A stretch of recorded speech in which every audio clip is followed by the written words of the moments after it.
We're going to call the meeting to order, please. Please rise for the flag salute. I pledge allegiance to the flag of the United States of America and to the republic for which it stands, one nation, under God, indivisible, with liberty and justice for all.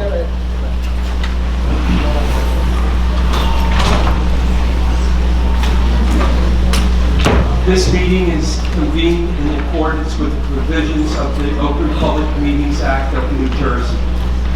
Let the official minutes reflect that adequate notice of this meeting has been provided by publishing a notice in the Asbury Park Press and the Star Ledger on Wednesday, January 7, 2026, and thereafter posting same on Town Hall Bulletin Board for such notices and filing same with the Township Clerk pursuant to a resolution adopted by the Township Council on Thursday, January 1st, 2026. The meeting dates have also been posted on the Township webpage.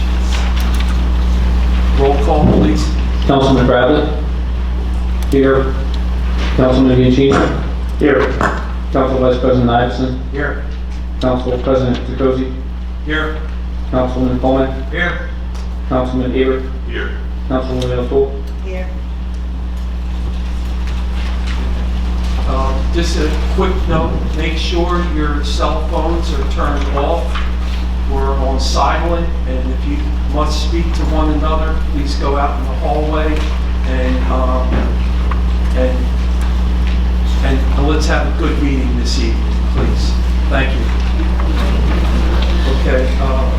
Item number 5 is the minutes, approving the March 25th, 2026 minutes and also amending the March 11th, 2026 minutes. And if it's okay with the council, we can do that in one vote if you'd like. Motion to move and amend. Second. Motion was made by Councilman Iveson, seconded by Councilwoman O'Toole. Councilman Iveson? Yes.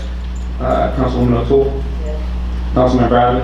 Yes. Councilman Giacchino? Yes. Council President Zuccosi? Yes. Councilman Coleman? Yes. Councilman Ebert? Yes. There are no honoring resolutions or presentations this evening, which brings us to item number 7. Okay, I have a question. Since I didn't approve this to be on the agenda, but it's a good thing, so go ahead and read it. Item number 7 is a resolution of the Township Council of the Township of Toms River, Ocean County, New Jersey, requiring members of the Township Council to complete training on the Faulkner Act form of government and municipal governance responsibilities. Okay, I have a question pertaining to this. So which council people will have to take this? I would defer to the Township Attorney to answer these types of questions. Everyone. Everyone. Yeah. And then in the future, it would be anyone who was really elected. Are you going to read the whole thing? Yes, if you'd like me to. I will, yes.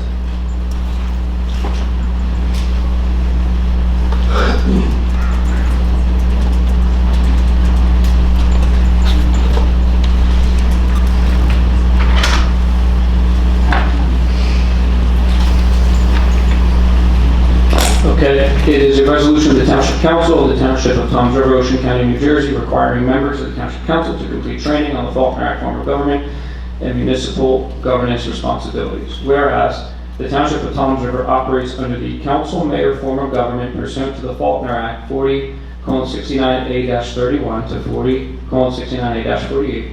And whereas the Faulkner Act establishes the respective roles, responsibilities, and legal authorities of the mayor and the Township Council, including the separation of executive and legislative powers. And whereas it is essential to the effective, lawful, and transparent operation of municipal government that all elected officials possess a clear and comprehensive understanding of their checks, balances, roles, and responsibilities. And whereas proper training in municipal governance promotes compliance with applicable rules and codes, reduces the risk of unauthorized actions, litigation, and strengthens public confidence in local government. And whereas training opportunities addressing the Faulkner Act, form of government, separation of powers, conflicts of law, duties, and legal limitations are available through reputable organizations, including the New Jersey League of Municipalities and the Rutgers Center for Government Services, among others. And whereas such training can be made available at no cost to the Township Council through existing programs, partnerships, or publicly available resources. Now, therefore, let it be it resolved by the Township Council of the Township of Toms River, Ocean County, State of New Jersey as follows. 1. Mandatory training requirement. All elected members of the Township Council shall be required within 60 days of the passage of this resolution or of their date of taking office to attend and complete a training course addressing the Faulkner Act form of government, including but not limited to the legal structure of the council-mayor form of government, the respective roles and authorities of the mayor and council, statutory duties, limitations, conflicts, and ethical obligations of elected officials, proper procedures for municipal decision-making, contracting, and governance.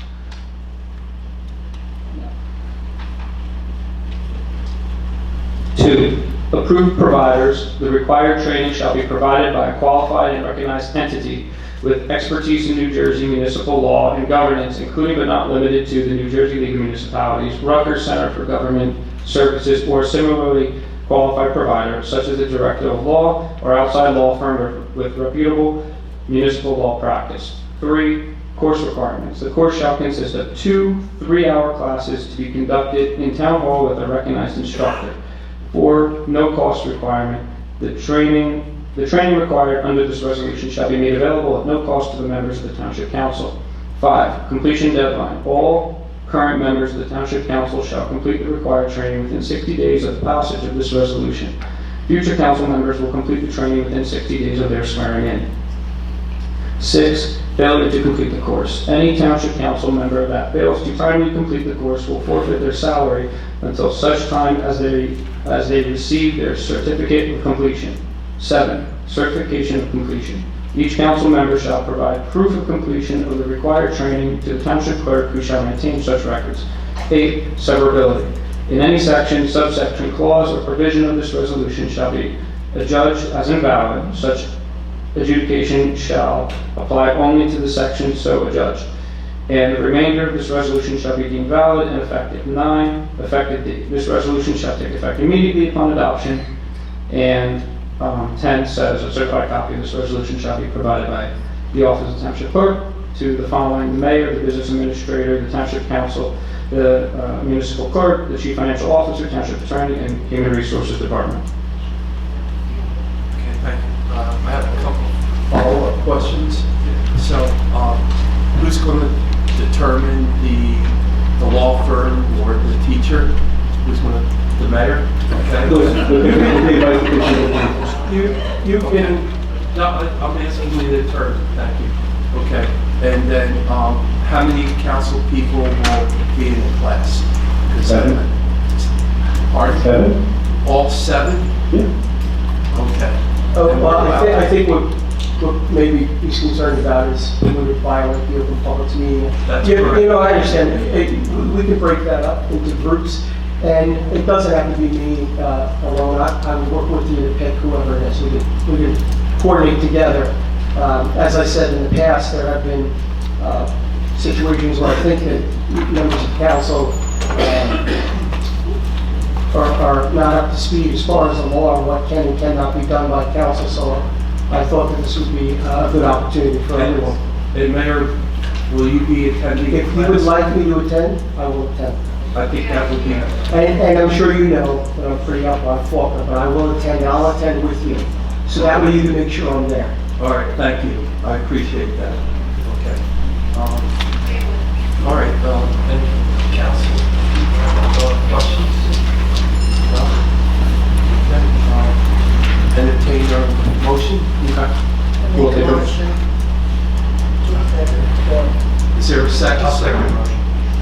Who seconded the motion? Vice Chair. Motion was made by Councilwoman McPool, seconded by Council Vice President Iverson. Councilwoman McPool? Yes. Council Vice President Iverson? Yes. Councilman Bradley? Yes. Councilman Bianchini? Yes. Councilman Sikosi? Is there a passing grade on this? Is there a pass or fail? Do you need an A, B, C, D? I think he, I'm Dave, we're gonna make it a teasing, of course. certificate of attendance for you. Okay, all right. Yes. Councilman Coleman, Yes. Councilman Avery. Yes. Moving on to item number 8 is a resolution of the Council of the Township of Toms River, Ocean County, New Jersey, authorizing the retention of special affordable housing council by the governing body. I would like to just ask for one opportunity. Council Vice Chair has a question first. I did have a question, and I didn't want to bring it up, but About the, why did you discourage us from getting this council training when we first got on council? You said on no uncertain terms, do not go to the council training. there is, I don't know what you're talking about, Tom. Of course you don't. No, that never happened. You're gonna share for us the date and time so we can go back and look? Mayor, this is a good thing, so. Yeah, Thank fantastic you thing, for so- bringing it up. Okay. Yeah, there was no such thing before. We just Okay. passed it. But can I have a moment on ordinance 8? Resolution 8. Well, we're going to read it, and then you can make a comment. Thank you, I appreciate it, thank you. You're welcome. Okay. Would you like me to read that to the record as well? Yes.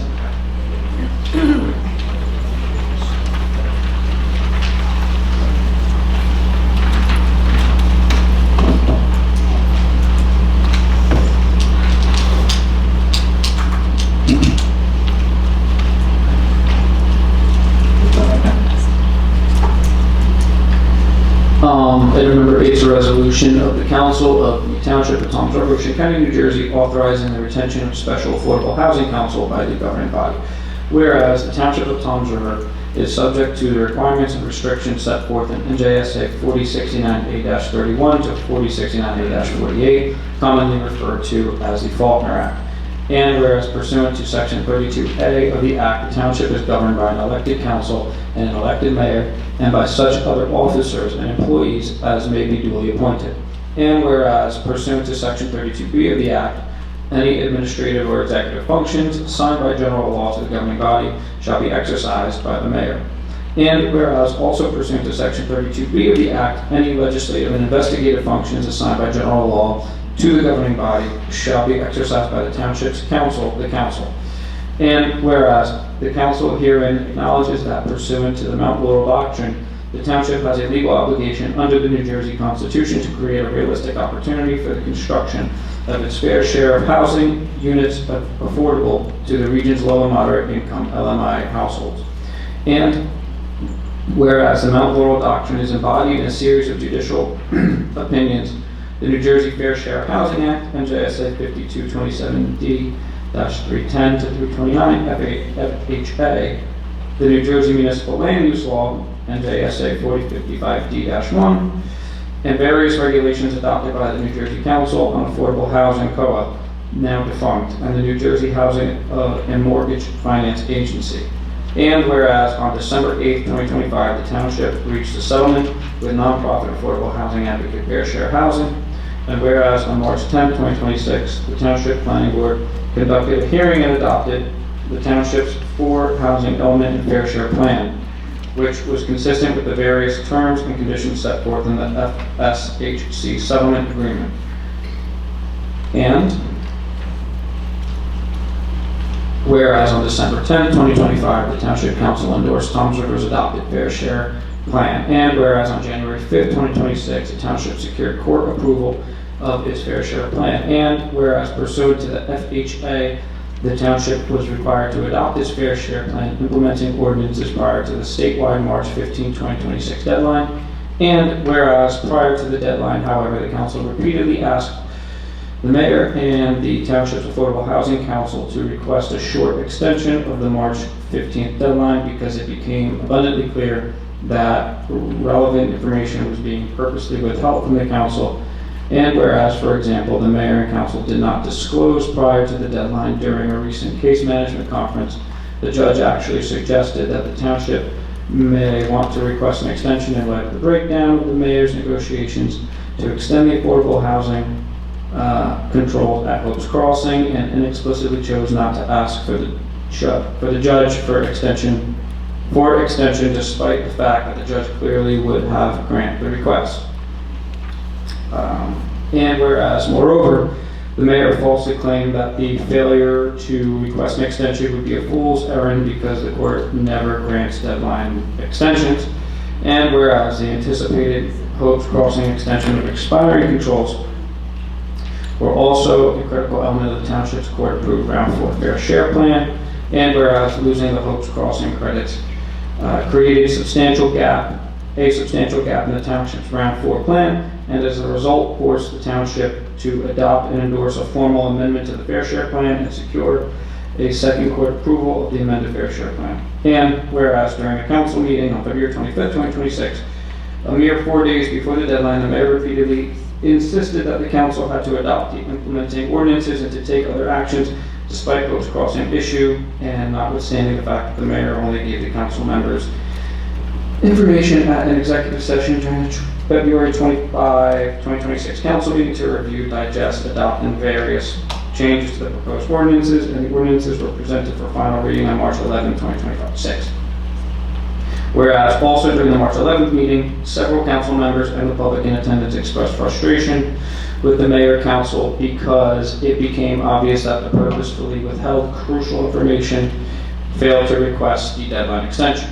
And whereas, in addition to the lack of information and curious behavior of the mayor and council, members of the council were unfairly placed in the untenable position of being forced to render critical long-term planning and legal decisions without the guidance of its own experienced New Jersey Mount Laurel attorney. And whereas, during the March 11th meeting, it also became abundantly clear that by hiding crucial information, the mayor intended to strong-arm the council to act on the ordinances despite his short notice maneuver and the council's lack of information. And whereas, as an example, the mayor repeatedly stated during the meeting that if the council failed to adopt the ordinances that evening, it would expose Tom's River to builder's remedy lawsuits, which, given the 1,700 unit gap in the fair share plan, would result in 8,000 new housing units to be constructed in the township. And whereas, once again, members of the council urged the mayor and council one final time to ask for the extended deadline before it expired on March 15th, and whereas the very next day, council finally sent a letter to the judge formally requesting an extension of the March 15th deadline, and whereas on or around March 13th, 2026, council from Meridia responded to the township's extension request by urging the judge either to deny the extension or at a minimum to require the township to file a formal motion seeking same. And whereas unfortunately the March 15th deadline came and went, and because the township failed to meet the deadline or secure an extension, the township's temporary immunity from Mount Laurel lawsuits became null and void. Just as we said, right, so in your own resolution, you recognize we missed the deadline. Okay. That's your own resolution. I just, Finish. go ahead, that's finished, but I want to point that out. Your own resolution acknowledges that you missed the deadline and that. Okay. Because you failed to ask for the And the extension remedy. 4 times over the course of 2 months. Finish it up. 4 times over the course of 2 months, I begged you to ask for extensions, you ignored me. No, that's not true. Yes, You're it right. is. No, because the press already has, Gentlemen, please. the press already has all of the phone records. Clerk, They have finish all of my up, phone please. records to you, Tom. Mayor, They have them all. Mayor, All right. you have your chance. Yeah, no, that'd be wonderful. Thank you. I appreciate you doing a great job. Thank you for being fair. All right. Thank you. Thank you. You're welcome. Go ahead. So I believe I was at Mount Laurel lawsuits became null and void by operation of law. And whereas the council now resoundingly asserts that the township's loss of immunity appears to be purposeful and a direct result of negligence and a lack of truthful communication with council. And whereas one can only speculate as to why the mayor chose to allow the township to be exposed to categorical litigation that can and will have an enormous and permanent impact on the quality of life for Toms River residents and taxpayers, and why the mayor and council refused to even ask for an extension despite We did ask for an extension, admonishments by which the is what we council got. We received it. and the offer by the judge. Whereas exposure to the builder's remedy lawsuits quickly went from the abstract to a harsh reality because on March 24, 2026, Meridia filed a lawsuit against the township, which among other things claims that the township violated the New Jersey Constitution and asks the court to grant a builder's remedy for Meridia proposed project. And whereas, in effect, this lawsuit will permit the judge rather than the township, to control Toms River's planning destiny. And whereas the township's taxpayers will also bear the exorbitant legal fees defending the Meridia lawsuit and any others that are filed to the township's legal exposure. And whereas on March 25th, 2026, the township filed a formal motion to extend the March 15th deadline. And whereas further, a majority of the council members presently query whether council can take any additional legal actions. For example, limit the township's exposure to Mount Laurel lawsuits to solely the Meridia matter. And whereas on March 27, 2026, the council entered an order which extends the township's deadline to act to April 9th, 2026, the day after tonight's meeting. And whereas the order is attached hereto as Exhibit A, and whereas the order also requires the council to express its intent to continue to make dedicated good faith progress towards achieving Mount Laurel compliance, and whereas given the lack of candor by the mayor, the council has determined that specialized legal expertise in the Mount Laurel arena is necessary to fully inform its legislative and investigative decision-making concerning affordable housing compliance planning and related matters. And whereas the council intends to retain independent legal counsel primarily to provide facts and analysis and legal guidance in connection with affordable housing issues. And whereas this contract is awarded through a non-fair and open process pursuant to NJSA 1944A-20.4. And whereas the council desires to appoint Michael A. Jedziniak, Esquire of Spiro, Harrison, and Nelson, LLC, and whereas Mr. Jedziniak has dedicated his entire 25-year legal career to exclusively representing the New Jersey municipalities in all corners of the state, and whereas in fact during his career as a Mount Laurel attorney, Mr. Jedziniak has represented numerous Ocean County municipalities including Toms River, Berkeley, Brick, Pine Beach, Seaside Park, Ship Bottom, Beach Haven, Eagleswood, Manchester, Barnegat, Beechwood Borough. And whereas Mr. Jedziniak's credentials are attached here too as Exhibit B, and whereas Mr. Jedziniak also presented to the council a professional service proposal attached here too as Exhibit C, and whereas Mr. Jedziniak's law firm has also represented Toms River and dozens of other municipalities throughout the state of New Jersey in relation to Mount Laurel, redevelopment, and other complex matters facing local governments. And whereas the council carefully reviewed the 3 exhibits and hereby finds that Mr. Jedziniak is clearly qualified to provide council with the information and guidance that it is lacked heretofore. And whereas as set forth by the council declares that engaging Mr. Jedziniak is in the best interest of the township and its residents, now therefore let it be resolved by the township of Toms River, Ocean County, state of New Jersey as follows. 1. Recitals. The recital and exhibits referenced above are hereby incorporated by reference as if stated in full herein. 2. Retention authorized. The council hereby authorizes the retention of Michael A. Jedziniak, Esquire of Spiro, Harrison, and Nelson, LLC as Special Affordable Housing Counsel. 3. Authorization to execute documents. The council president and vice president are hereby authorized to execute all contracts, to provide documents as requested, and to take all other ancillary actions allowed by law to effectuate the engagement of Mr. Jedziniak and his law firm. 4. Compensation is set forth in Mr. Jedziniak's proposal. Compensation shall be on the hourly basis with a rate of $200 per hour for billable time incurred by Mr. Jedziniak and $100 per hour for billable paralegal time, and without further authorization, and shall be subject to certification of funds in accordance with law. 5. Term. This appointment shall remain in effect until December 31st, 2026, or until completion of the specified services, or unless sooner terminated by resolution of the council. 6. Severability. If any provision of this resolution is held invalid, such invalidity shall not affect the remaining provisions. 7. Effective date. This resolution shall take effect immediately upon adoption subject to applicable law. 8. Be further resolved that a notice of this action shall be published in the official newspaper of the township as required by law. 9. It is further resolved that a certified copy of this resolution be forwarded to the mayor, business administrator, the township attorney, Honorable Mark A. Troncone, and the affordable housing attorney, Mr. Zingaro. And that's it. Motion to move the resolution. Mr. Hensel, thank you so much. Thank you so much. So, Council President, now Wait, I'm going to have my opportunity. Yes. Okay, So- Mayor, keep it short, please. Yeah, that was awfully long, so I have a couple of points that need to be addressed. The first thing that needs to be addressed is the warning. Everybody was here, everybody heard. As far as the affordable housing plan, Dave and Councilman Knives, and you were on council when the council approved the original plan. You were involved in all of that in full detail. You voted for that plan. Are you speaking in December? Hang on, in December. Okay. You also voted for the initial resolutions that would affect you in this plan. Explain Hang on. that. It just explained. Can I, may I? Then I have to and- respond then.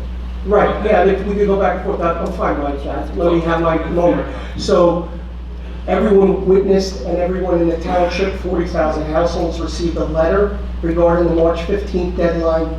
Your own resolution recognizes that after missing the deadline, that we did in fact, as I said, would happen, were served with a builder's remedy lawsuit. So to now say that it's my fault that we have a builder's remedy lawsuit is somewhat comical.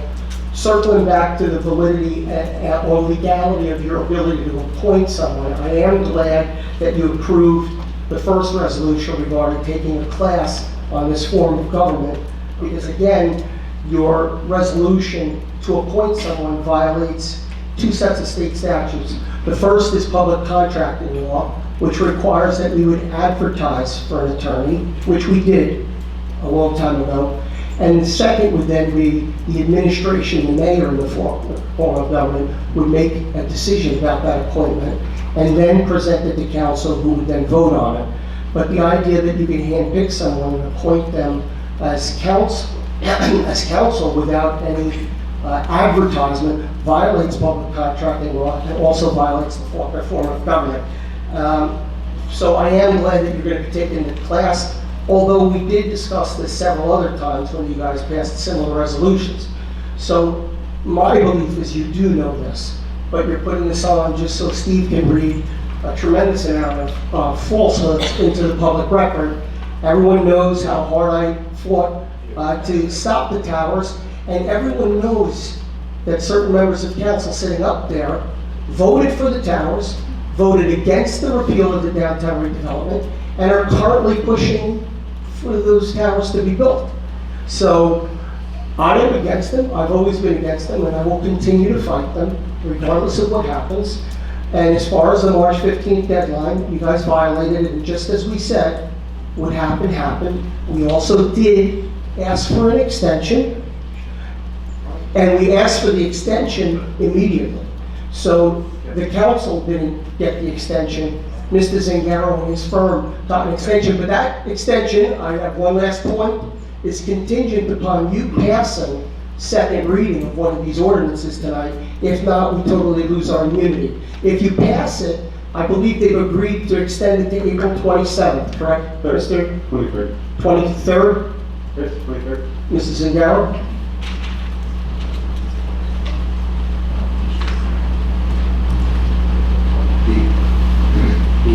The obligation is to pass a resolution confirming dedication to the implementation of ordinances and resolutions. So the obligation concerns the resolution that's on your agenda.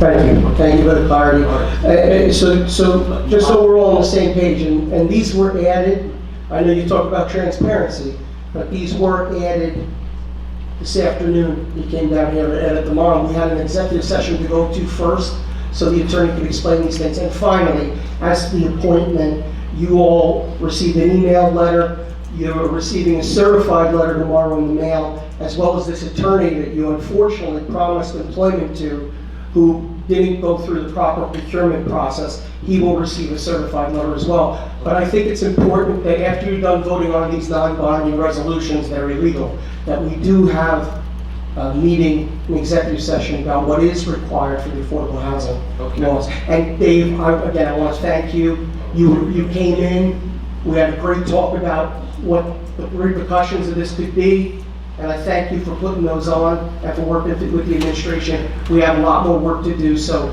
Again, both of these resolutions are non-binding, they're both illegal. You're gonna pass them, I understand that. You're welcome, and Thank you. what we agree on is everybody here listening to us in our town. But first, I want to respond to that December meeting. Everything was prepared for us, and it was Councilman Jim Quinsley, Tom Nivison, and myself. It was all there, and we had the same pitch. You know, it's the deadline. We got to get it done. I can't believe that it was all accepted. We're good through round 4 for the next 10 years, and blah blah blah. And only one council person. That was Ward 3, Jim Quinsley. He was very, and he was very leery of it, as I was, and as Mr. Nivison, but we voted yes, because we really had no choice, and we were afraid of the repercussions. We only had to Lo and vote. behold, it blew up for whatever reason, the builder, and now we're here. Yeah, now we have a builder's remedy. Okay, We were so it's my turn. It's 183. my turn to talk. Yeah, I thought you were done, sorry. So, we want a difference of opinion, okay? Mr. Zangaro, he's great, but, You had the court mediator here. I know, but I The court think. mediator, like the independent guy appointed by Mayor, the court. please, it just,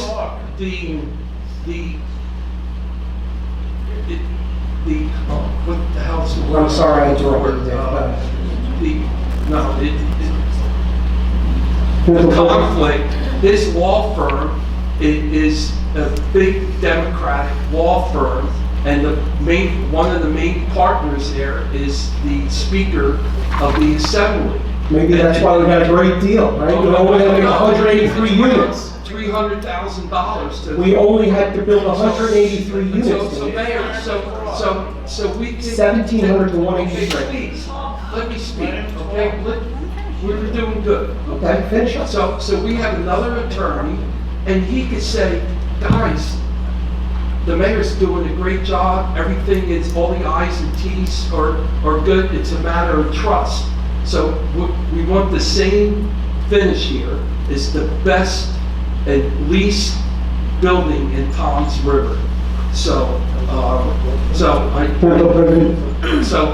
we need a motion. And being that this was added today, would it be okay if I advise the council of something regarding this? No.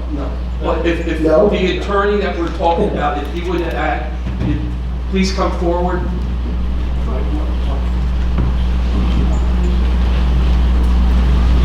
He's going to advise the council about the open public contracting laws. Just state your name for the record, please. Might not be loud. Can't hear us. You will. I promise. And you can pull that out if you have to. It's green. Can you hear? Lift it up a little bit. There you go. Can you hear me now? Yes. Okay, sorry about that. What I was hoping to do maybe tonight is to give everyone a little bit about my background. And Now, we heard your background, just address the. I think what he wants to know is, Let him say it. he wants, as I said, you would have to fill out an RFP. Right, that's what would have to happen, so they are bypassing that. I'm sure you're an attorney. We heard your qualifications are fantastic. We advertised, we awarded, you would have to respond. You're going to receive a certified letter as well, explaining that any kind of bills incurred would not be lawful. The appointment would not be lawful when they're done. I don't need to explain that to you, I'm sure you're an attorney, I'm sure you know you have to answer RFP. Well, not only that, I'm but not an expert on the Faulkner Act, but, so I'm just. Just, you can sit down and Google. Mr. Zeniak, Are we going to do executive session for the? Yes, Yes?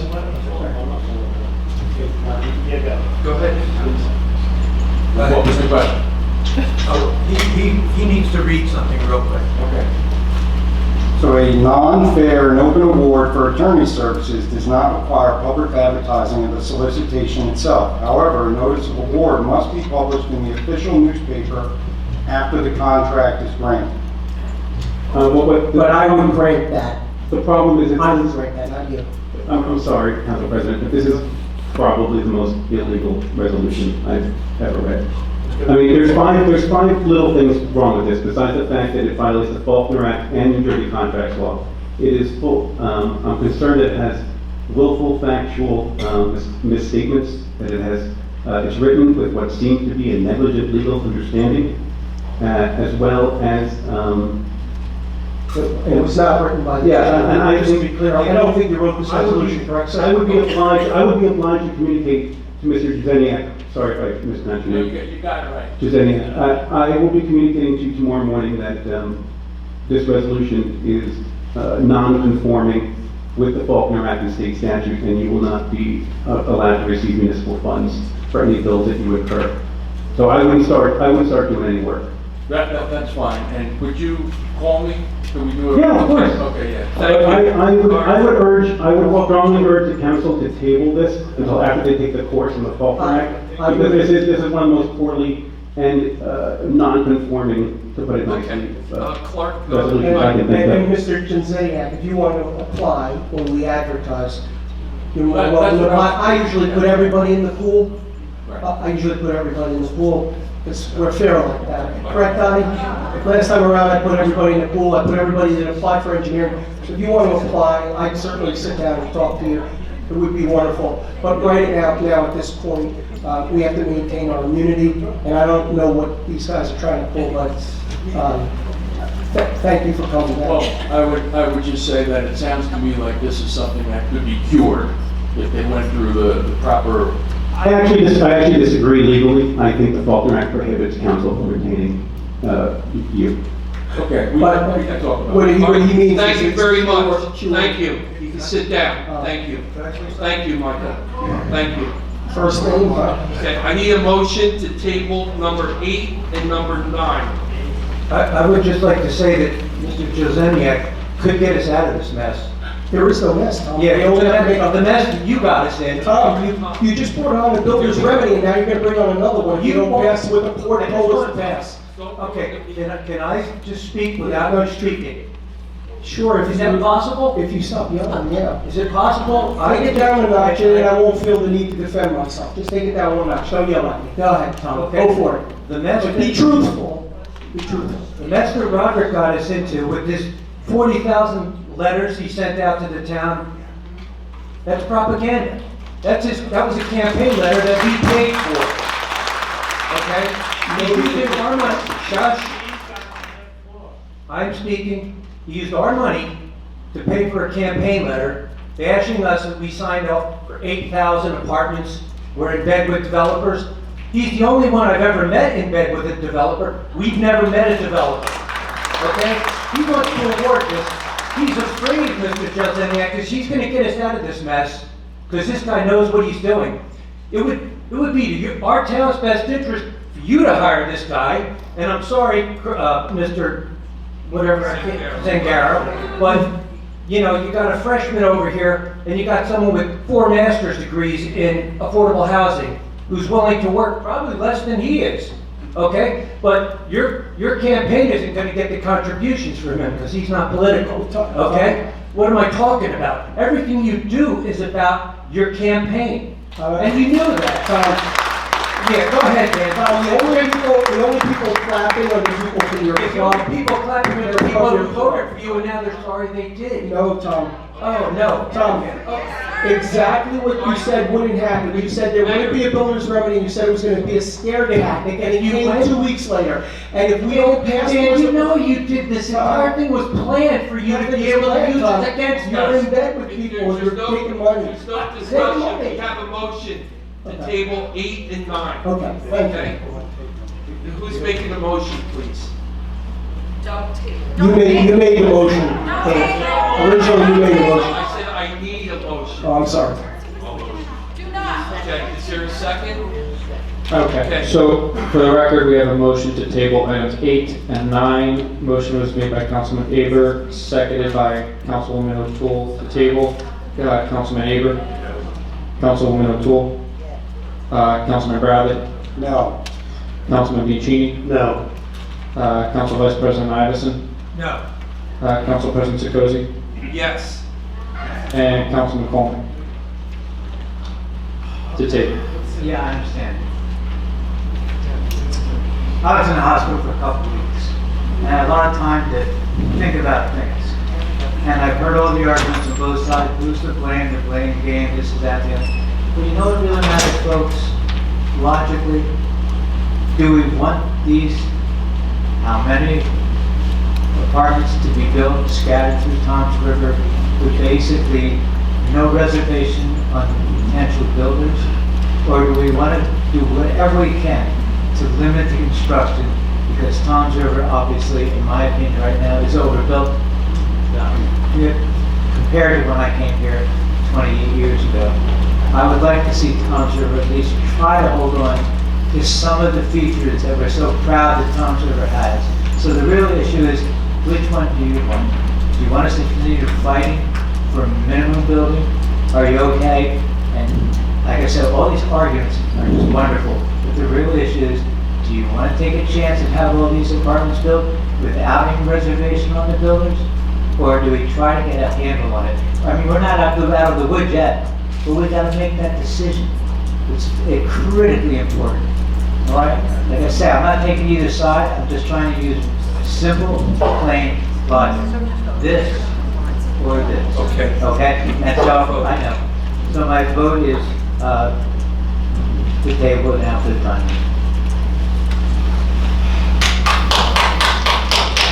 Okay. So for the record, Frank, that's exactly what we all want. What you just said is what we all want. You think we want 8,000 more units? Yes. I don't want one more unit. Okay? I'm the only one who preserved my own land. Okay, what did you preserve? Nothing. When did you preserve it, Carl? When did I preserve a my farm that you pay no taxes on, so you got a tax subsidy. 10,000 a year? for the record, You don't pay 10,000 a year. Make a motion to go to executive session. okay, hold on. For the record, items 8 and 9 were both tabled, which brings us to item number 10 is a resolution for executive session. We need a motion and a second, please. I made the motion. Motion was made by Councilman Coleman, seconded by Councilman Aber. Councilman Coleman? Yes. Councilman Aber? Yes. Councilman Bradley? Yes. Councilman Bianchini? Yes. Council Vice President Iveson? Yes. Council President Sikosi? Yes. And Councilwoman O'Toole?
everyone can have a seat, we're going to call the meeting back to order, please.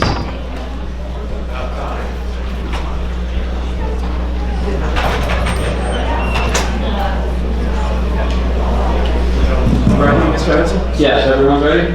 All All right. right, we're going to take a motion to return to open session. We need a motion and a second. Motion. Motion was made by Councilman Coleman.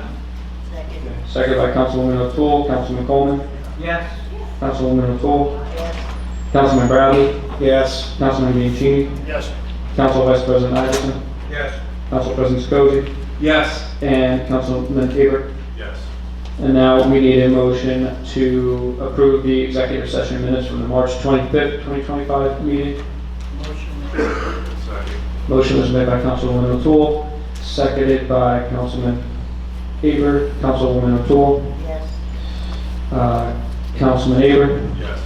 Councilman Bradley. Yes. Councilman Bianchini. Yes. Council Vice President Iverson. Yes. Council President Sikosi. Yes. And Councilman Coleman. Yes. Moving on to item number 11. And item number 11 is an ordinance designating lot 171, lots 23 and 42 as an affordable housing overlay zone with the MF16 multifamily housing designation to provide a realistic opportunity for the construction of low and moderate income housing. This is a final reading, so a public comment is required.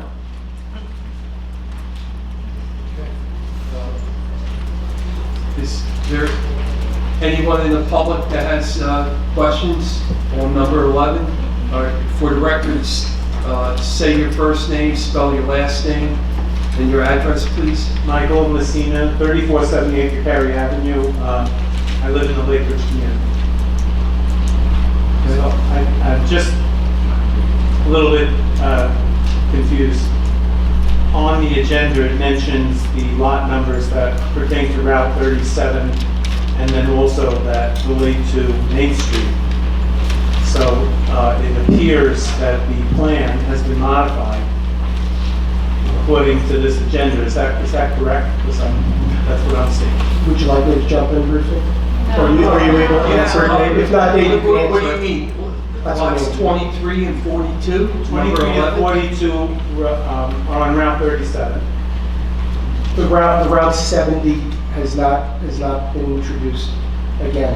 Okay, so that's, the plan has... As we discussed, we are looking for alternatives. Okay, that's very good. The plan has changed and does No, not... we're looking for alternatives at the moment. The plan is not, we have to amend, correct? Let Mr. Zangaro give you the procedure, but as I said, Yes.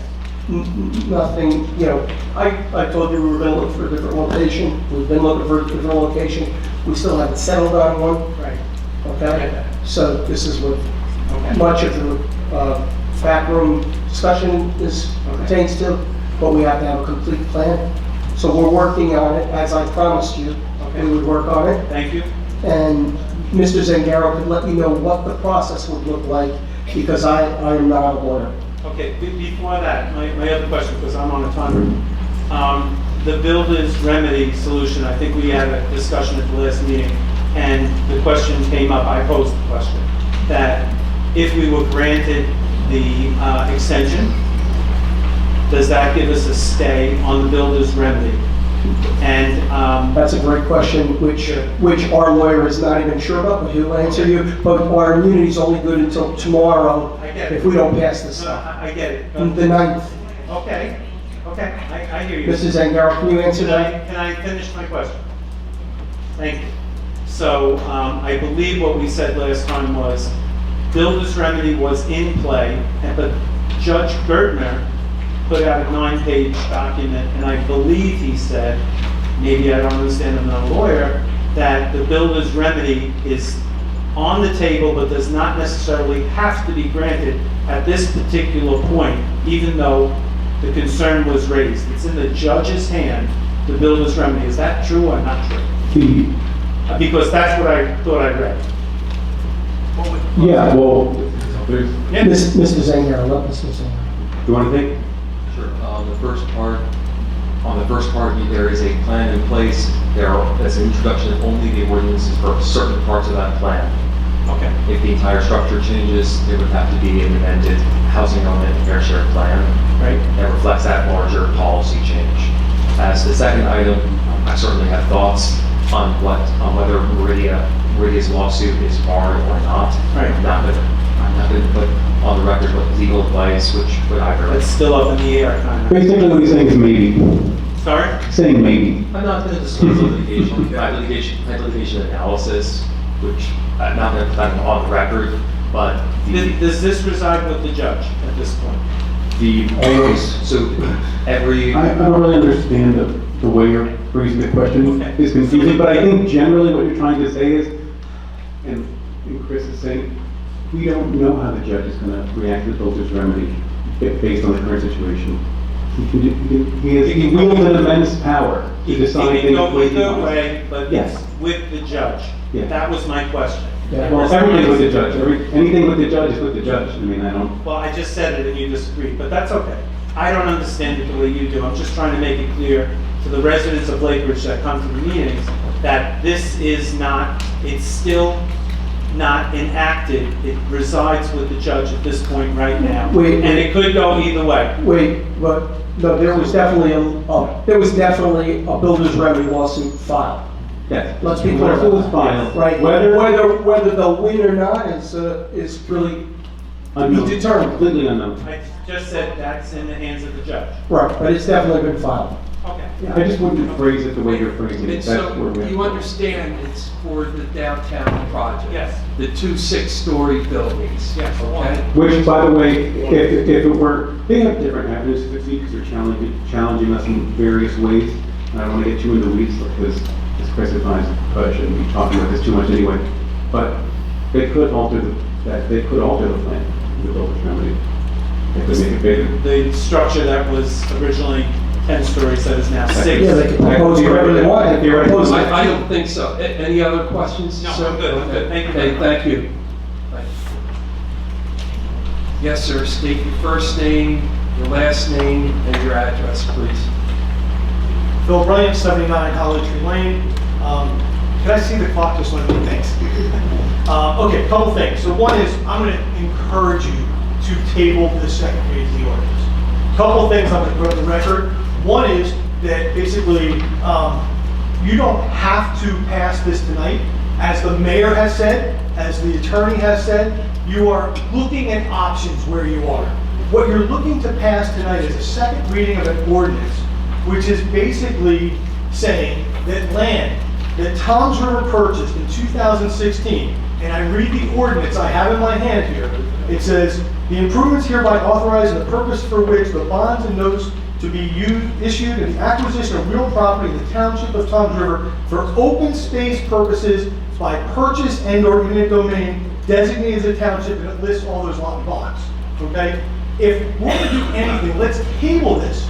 Tonight, I think you have 3 ordinances that are part of your affordable housing plan, which are not in question. Jamestown, 2008, Route 37 LLC, and then the Claudina. Move forward in the first readings. Now you have 4 different motions that are in line, 4 different ordinances in line to move forward. And I want to point out, I have in front of me, Mr. Zangaris, I'm sure he has a copy, I have the actual order from the judge. And what it says, in a couple areas, and I'm going to paraphrase some of it, but I'm going to read it as best as I can because I have short time. The court is aware the municipality has filed a formal request seeking extension of temporary immunity from the exclusionary zoning litigation, and by this order, the return date for this motion shall be April 23rd, 2026, in person at 9:30. Okay? And then it goes on to what's ordered. That this court shall direct and oversee continued settlement negotiations between and among the municipalities and the challengers, taking into account the program's recommendation prior to withdrawal of Hope's Crossing development. Something that hasn't been mentioned, Hope's Crossing is now not part of the plan. You're looking at other options. One of the other options is this land on Route 9, which I'm asking you, table it until you have other options to look at, because that land was purchased by $10 million of taxpayer dollars. Let's put that as another option, not as the first option. Let's put it away for right now. Item, Let me ask you a question off the top of your head. Do you have any idea, any other locations? I do, but I'm not part of your team. You Okay. can call me anytime. But I want to say though is number 5 of this, however, the municipality shall also adopt a binding resolution by April 9th, so that's tomorrow, so you gotta do it tonight, to commit to adopting the implementation ordinances and resolutions required following the resolution of the disputes with necessary adjustments to reflect the terms of that said resolution. That's what you're doing tonight. That is what the judge wants done by tomorrow. He didn't say pass this ordinance. Thank you. Okay? And the last thing on here, I'm gonna move forward real quick. It says, accordingly, as a result, the municipality retains all the protections of the above referenced amendment to the FHA, continues to retain immunity from exclusionary zoning litigation, and the court retains jurisdiction so as to permit the parties to continue mediation with the guidance and assistance of special adjudicator and court-appointed mediator while providing a mechanism to hear objections under the auspice and supervision of the court so long as the municipality timely complies with its obligations. Table this, pass the resolution later. Thank you.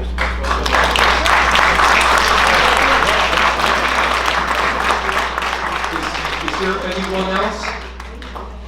I need a motion to close. Motion to close public comment. Motion to close. Okay.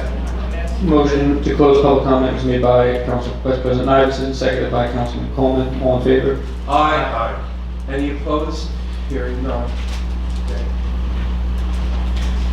Council President, Yes. the only thing that I would like to add, if you'd be okay with it, is that I'd like to add something just to address what was said by Mr. Breen. He's always so eloquent. I just wanted to point out that the property was not designated open space, so when we were looking for property, we wanted to make sure it wasn't near homes, right? Because people don't want more housing, and we wanted to make sure that we could designate something that was township owned because we have full control. So this council would have the determination of who, what, and how, or if the property were ever developed. If you redesignated property that was not our property, somebody could just come in and build it, right? But if you designate this property, the council would have to vote at many different stages to bring about some sort of housing there. So there is time then to continue to look around or potentially amend again in the future. But again, Route 9, near the bus area, across from the PIC building, very commercial area, right up on the Lakewood border, never designated as open space. Mayor, let me ask you a question. So, what would be the problem then to table it for another meeting or two? I don't agree with his, nor did Mr. Zangaro, he can't mention, I'm not, I don't agree with what he said about the judge. The judge, you heard what the attorney said about the judge, but you do know there's no risk, right? There's no risk because nothing can be built there without you, right? But we should go to the judge and say, hey, we did something to completion. I won't be here. That'll be down the road years from now. I don't want to leave somebody. No, we're gonna have to select stuff in a much shorter time frame than that. Select. Yeah, you're talking about the 5-year check. We're talking about when the plan is, the final plan is submitted. Yeah, gotta get the plan through. Pending a nicer chunk of All right, extension. explain that 5 years to the people in the audience, please. You wanna do that, Mr. Penny, or Mr. Penny, you do that? There, basically, you get, Yeah, there's checkups on, a lot of the stuff that you agree to in the initial plan. They understand that you don't have every I dotted and every T crossed when the plan is made. A lot of it is done with memorandums of understanding and agreements that are non-binding. So that's why they come in at the 5-year mark and see how far along things went, and they do a 5-year check. But, so you don't have to put everything binding now. I think that one of the reasons this is a good one to finalize to enhance our argument for an extension is because you will get a second chance to vote on whatever is done there. Yeah, and the mediator was the one that came in and like requested that you pass that, and he was the court-appointed mediator, not my mediator, the court-appointed. Let me ask you a question. Down the road, totally different council or mayor, they could vote this away, correct? Yeah, you're gonna have, whatever council's sitting when someone pitches an idea for this property will have the chance to vote and approve the actual plan. This is just a set aside of land. But they could vote it down, correct? Yes, of course. Okay, all right, thank you. All right, public comment was closed, sorry. All right, any council members have anything to say? Any more questions? No? All right, so I need a motion on number 11, either to vote yes, no, or table. Make a motion. To approve? Yes. Okay. Is there a second? I'll second. Motion to approve ordinance number 11 was made by Councilman Aber, seconded by Councilman Coleman. Councilman Aber? Yes. Councilman Coleman? I'm going to vote yes because the council ultimately will have the decision, whatever would be done with that property or any other property. It's up to the council to make that decision, and nothing's going to move ahead. This is just to get the plan approved so that we can get an extension. We need that extension. So I'm voting yes. Councilman Bradley? No. Councilman Bianchini? I've been thinking about this a long time, and I've been doing a lot of reading. And Phil Bryant, I must have read the same stuff that you did from the judge, because first of all, I read that was bought for open space. 2, it's on Route 9, okay? People don't want that, it's open space, it's township property, and my phones blew up every day when people were calling me up, until they told it was township property.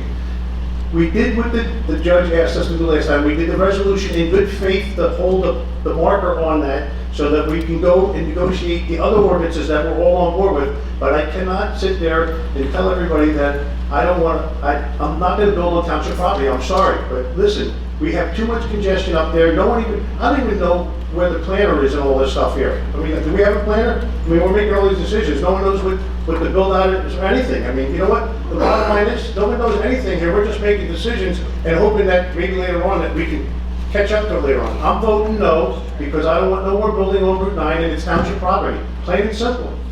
Council Vice President Iverson? We all know no matter how we vote, and no matter how this goes, he's going to spin it against us because it's basically a campaign issue. So I'm going to abstain from this vote. Council President Sikosi? God help me, all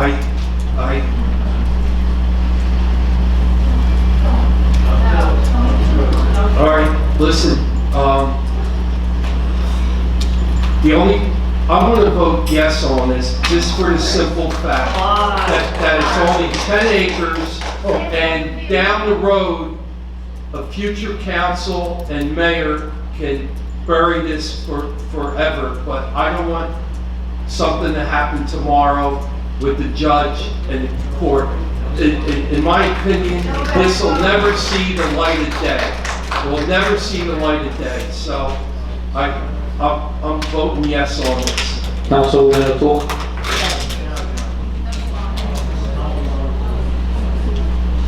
Moving on to item number 12 is an ordinance of the Township Council of the Township of Toms River, Ocean County, New Jersey, authorizing the mayor to execute and the township clerk to attest to a renewal lease agreement with Dockside Marina LLC to lease a section of block 1097.01, lot 172 for township operated recreational kayak launch and associated amenities. This is a first reading, so it does not require public comment. Motion to approve. Second. Motion to approve was made by Councilman Coleman, seconded by Councilman Aber. Councilman Coleman? Yes. Councilman Aber? Yes. Councilman Bradley? Yes. Councilman Bianchini? Yes. Council Vice President Iverson? Yes. Council President Zikosi, Yes. and Councilwoman O'Toole. Yes. Item number 13 is an ordinance of the Township Council of the Township of Toms River, Ocean County, New Jersey, vacating the public right and interest in a portion of Germania Court between Route 37 West and Wren Place, and acceptance of a dedication for an extension of Wren Place in the Township of Toms River, Block 509.01, lots 16, 18, and Block 509.02, lots 1 and 2, pursuant to the Township Code, Chapter 448, Street Vacation Procedures. Again, this is a first reading, no public comment. I need a motion, please. I'll second. Motion was made by Councilman Aber, seconded by Council Vice President Iverson. Councilman Aber? Yes. Council Vice President Iverson? I will vote yes on it, but for the final reading, I think we should have all the environmentals in place to make sure there's no pollution on this property. Councilman Bradley? Yes. Councilman Bianchini? Yes. Council President Zikosi? Yes. Councilman Coleman? Yes. And Councilwoman O'Toole. Yes.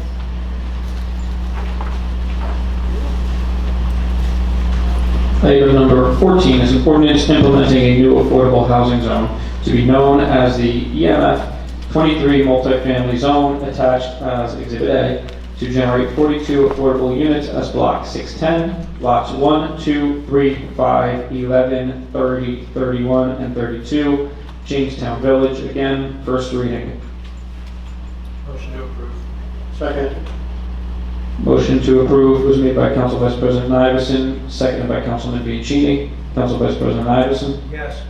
Councilman Bianchini? Yes. Councilman Bradley? Yes. Council President Zikosi? Yes. Councilman Coleman? Yes.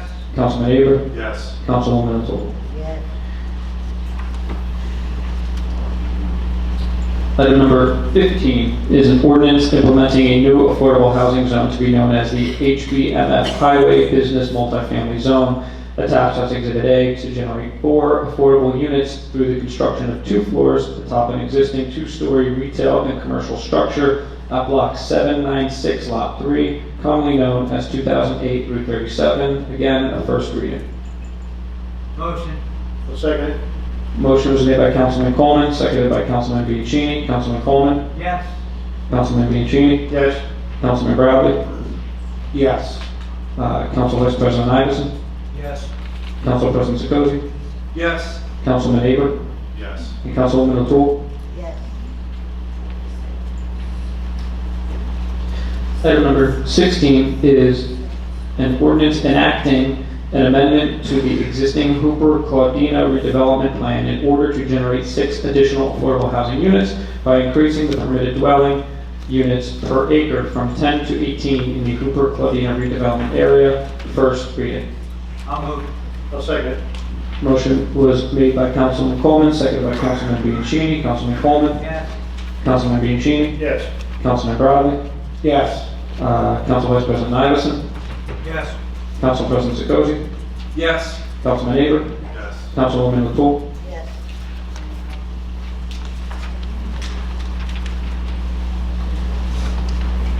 Number 7. Yes. Item number 17 is an ordinance to exceed the municipal budget appropriation limits and to establish a cap bank per NJSA 40A:4-45.14. This is a first reading. Would anybody like a description of what this is? Yeah, I need, to exceed.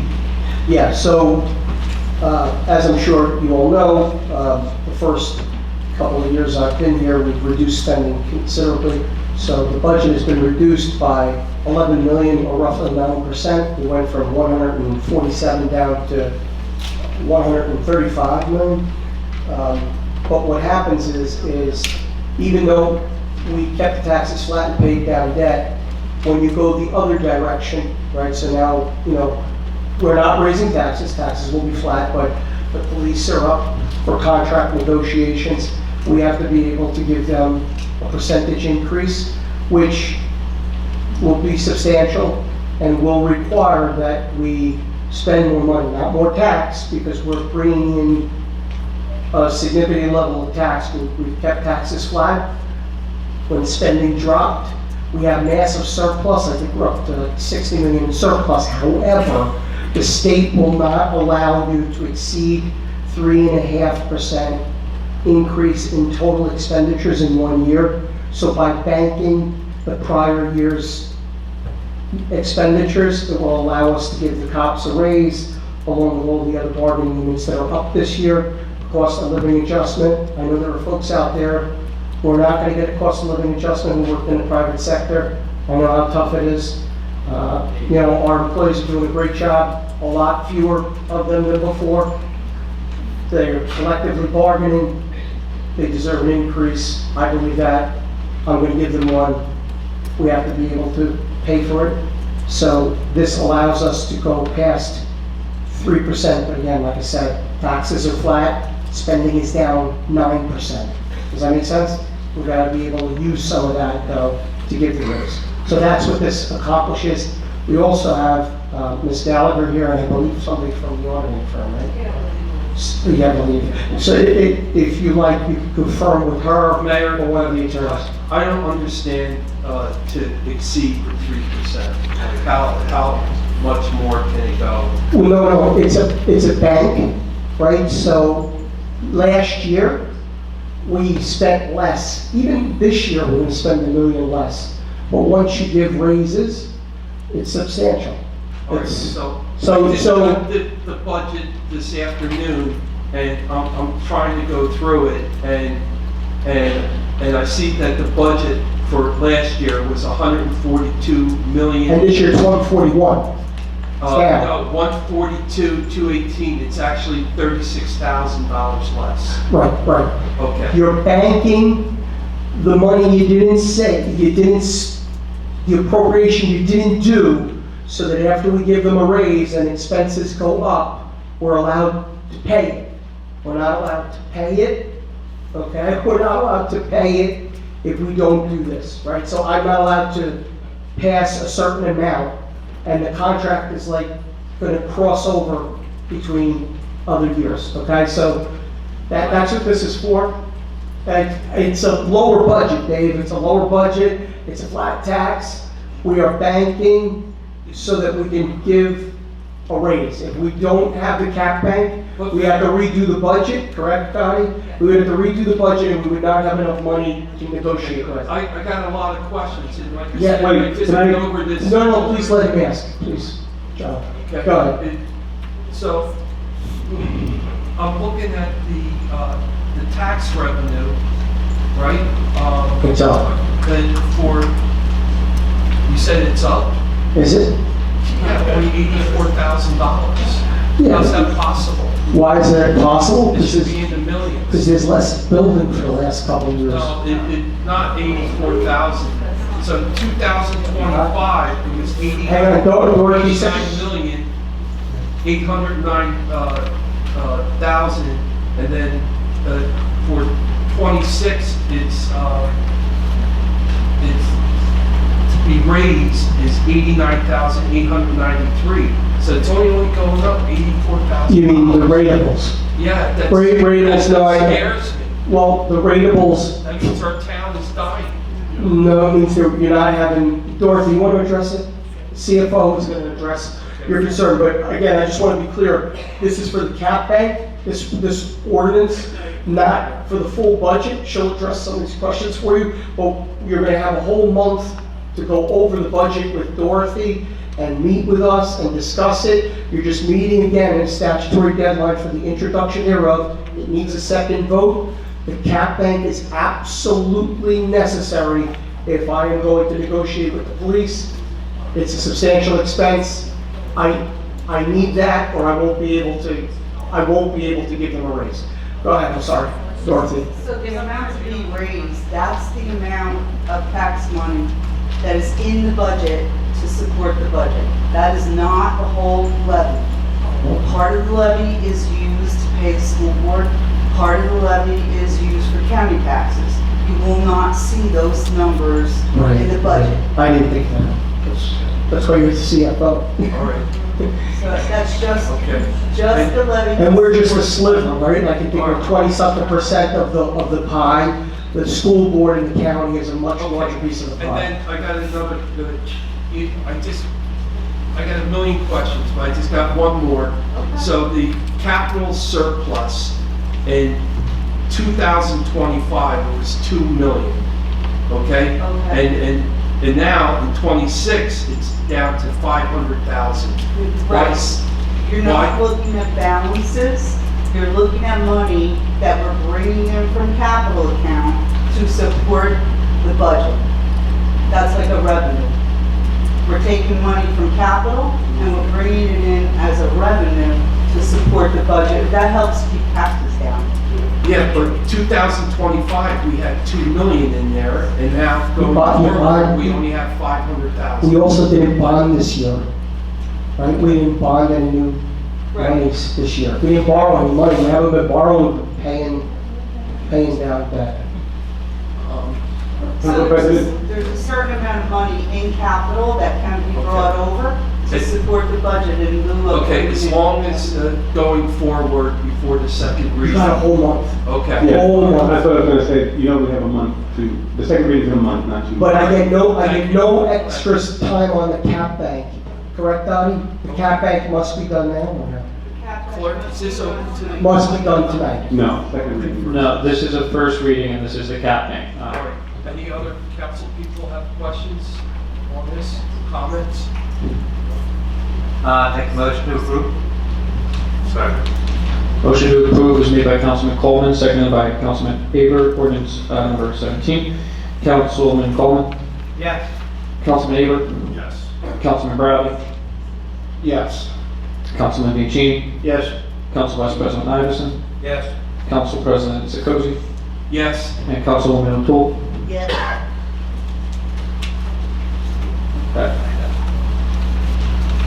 That brings us to item number 18, and that is a resolution of the Township Council of the Township of Toms River, Ocean County, New Jersey, authorizing reading of the Township of Toms River 2026 calendar year budget by title only.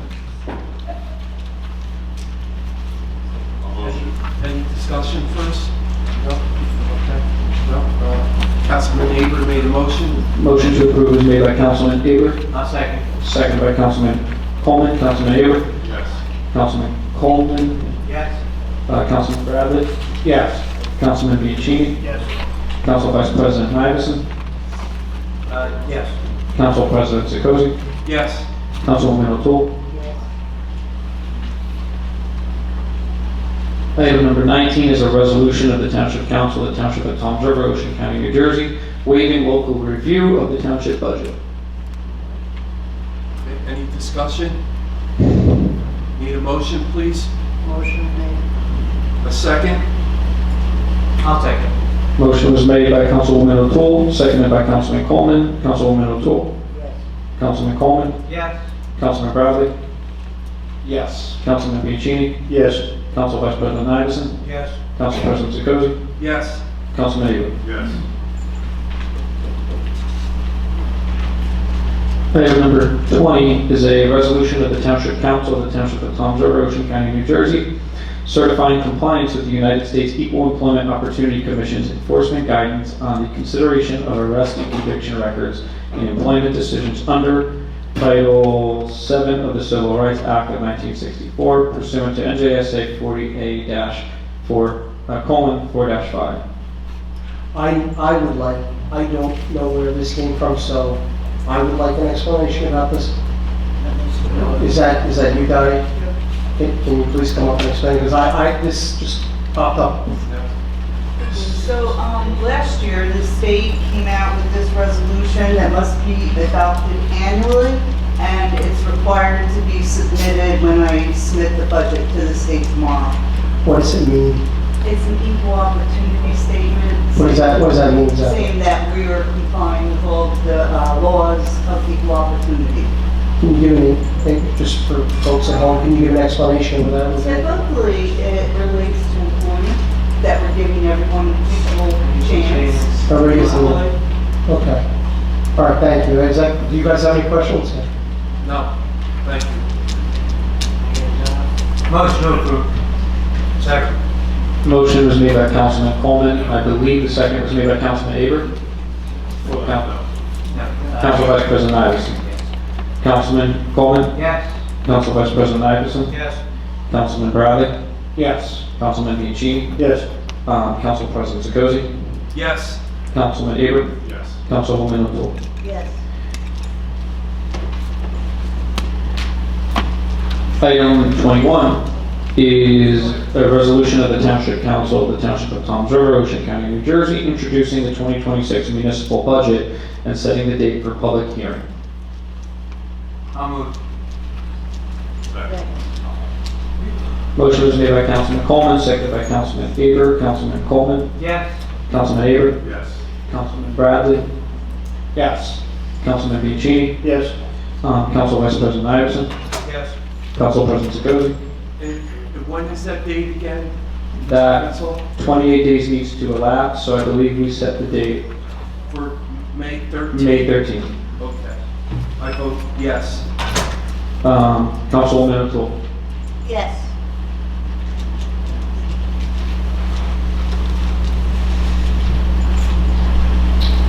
Moving on to item number 22 is a resolution of the Township Council of the Township of Toms River, Ocean County, New Jersey, approving the 2026 Toms River Special Improvement District budget. Okay. I believe the bid director's here. Could you come forward?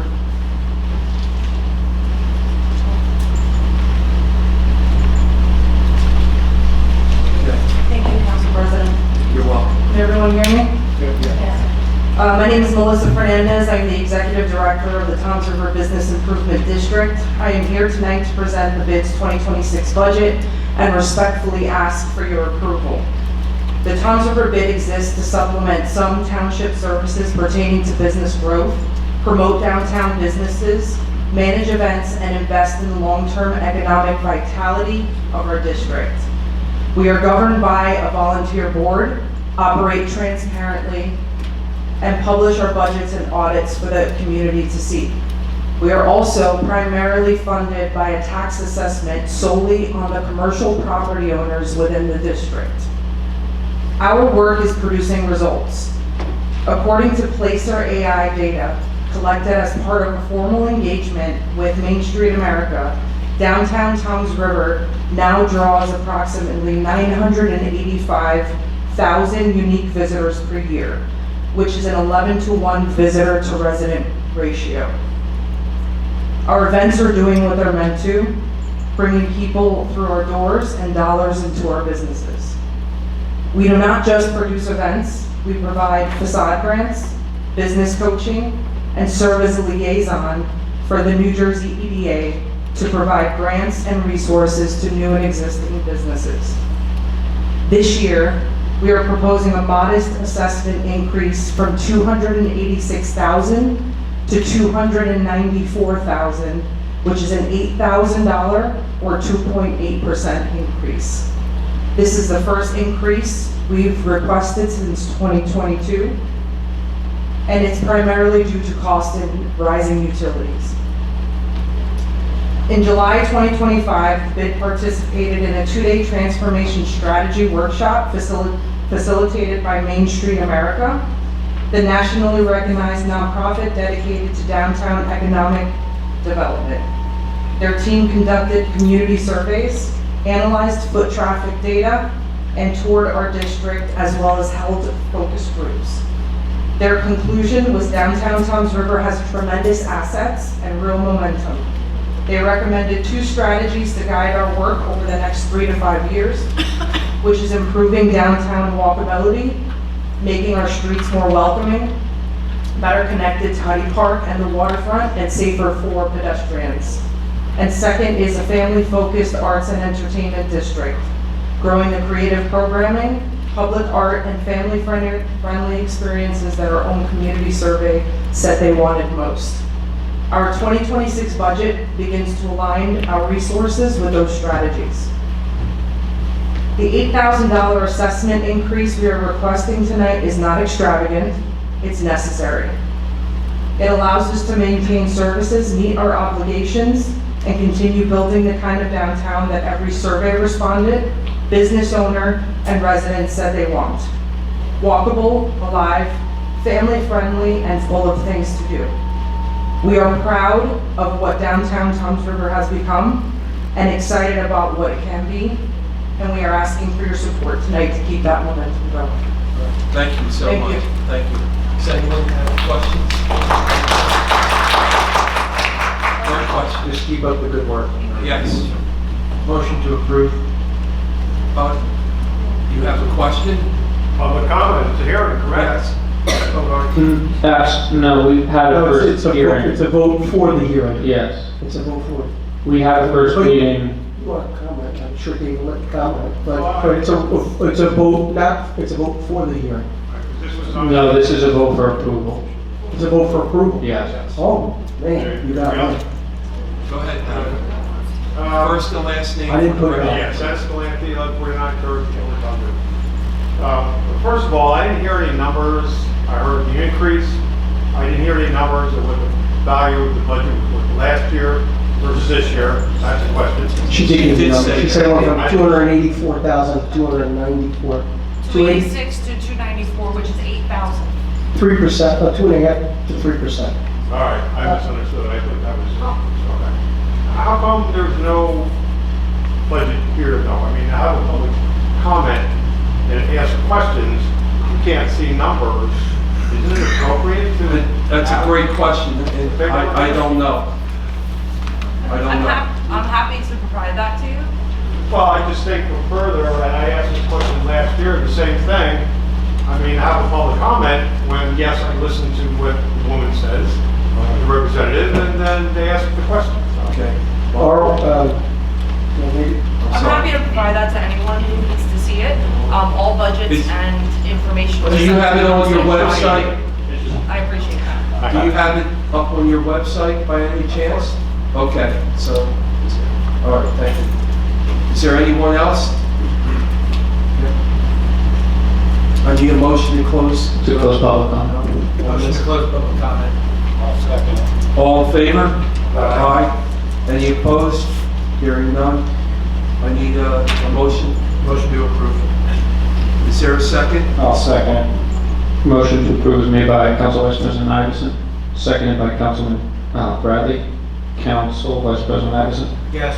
Councilman Bradley, Yes. Councilman Muccini, Yes. Council President Zakozy, Yes. Councilman Coleman. I'm voting no only for one reason, as my platform when I ran, I was committed to not having any taxes raised in the township, and that's the only reason I'm voting no. Councilman Eber, No. Councilwoman O'Toole.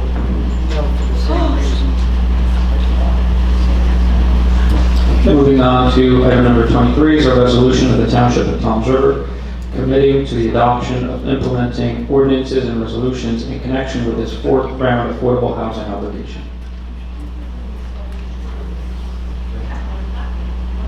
I'll move it. is this what the judge asked for? Yes. Is this what the judge asked for? Yes. Okay, That and tomorrow. that motion was made by Councilman Coleman, seconded by Councilman Aber. Councilman Coleman, Yes. Councilman Aber, Yes. Councilman Bradley, Yes. Councilman Bianchini, Yes. Council Vice President Iverson, Yes. Council President Zakozy, Yes. Councilwoman O'Toole. Yes. Council President, I need to read the resolution into the record. Okay, I think this is going to be number 24, okay, on the resolution. Another surprise. This is a resolution directing the termination of municipal litigation not authorized or supported by the governing body pursuant to the Faulkner Act. Whereas the Township of Toms River operates under the optional municipal charter law, commonly known as the Faulkner Act, New Jersey Statute A 40-69A-1, and specifically the mayor-council form of government, same statute, NJSA 40-69-31, pardon me. And whereas under the Faulkner Act, the municipal council serves as the legislative body of the municipality and retains the authority over municipal policy, appropriations, and the authorization of expenditures of public funds, including litigation expenses And whereas a lawsuit titled Township of Toms River versus Silverton First Aid Squad, docket number OCNL 002730-24, is currently being prosecuted in the name of or on behalf of the Township of Toms River, and whereas the Township Council has reviewed the initiation, purpose, and continued prosecution of said lawsuit and finds that it does not serve a legitimate municipal purpose.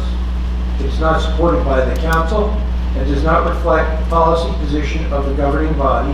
And whereas the Township Council further finds that the continuation of this litigation appears to be politically motivated rather than undertaken in furtherance of impartial law enforcement.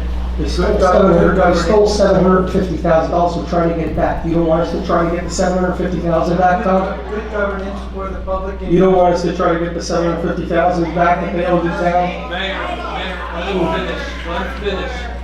He can finish, but I'll tell you, he was supposed to have a motion, he was supposed to have a motion and a second for a resolution, and then you would read it, but just pulling it. And I thought you were for transparency and putting things on the agenda, but this, every meeting, you put something on my surprise, and then you say, you know, we're for transparency, but you put things on my surprise for people who stole money. You have no authority, and we will continue to try to get back the township $750,000. No matter what you vote, I will continue to pursue Silverton First Aid to get back our $750,000 that they took from this town. They should have been prosecuted. So you can go ahead and defend your Kevin Gagan buddy all you want, try to do whatever you want to try to do, but we will pursue him for the money that he owes his town. Ambulances back on the road. Mayor. I'm trying to get ambulances back on the road. Ambulances on the road?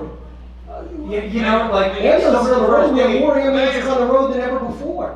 So we have plenty, we don't need any more? Don't discuss it. Don't discuss it, just read it into the record and then it's going in my next mailer. Go ahead, read it. Keep reading it. Tell everybody how you want to stop pursuing the guy who took the money. Yeah, go ahead. Throw me out. We'll discuss how much you're stealing at the next meeting. Yeah. What did I steal, Tom? You continue to libel people too. You're the guy who's all of a sudden selling vegetables to people that you didn't sell them to before. So I would just be very cautious about that. Please. Right. I'm not gonna stop. Go ahead. I am glad you're doing this, Tom. I appreciate you going on the record. I am gonna stop. Go ahead. Really? You're actually gonna stop? I'm gonna let you hang yourself. Yes. Go ahead. While the 12 people in the back were friends with Kevin Gagan, clap. Go ahead. We are friends with people who care about the town. Who steal money from the town. So says you. No. Okay, well, where has the Have you read the lawsuit? Okay, you said you were gonna shut up. Have you read the lawsuit? I'd like you to shut up. Oh, you didn't read the lawsuit. I did read the lawsuit.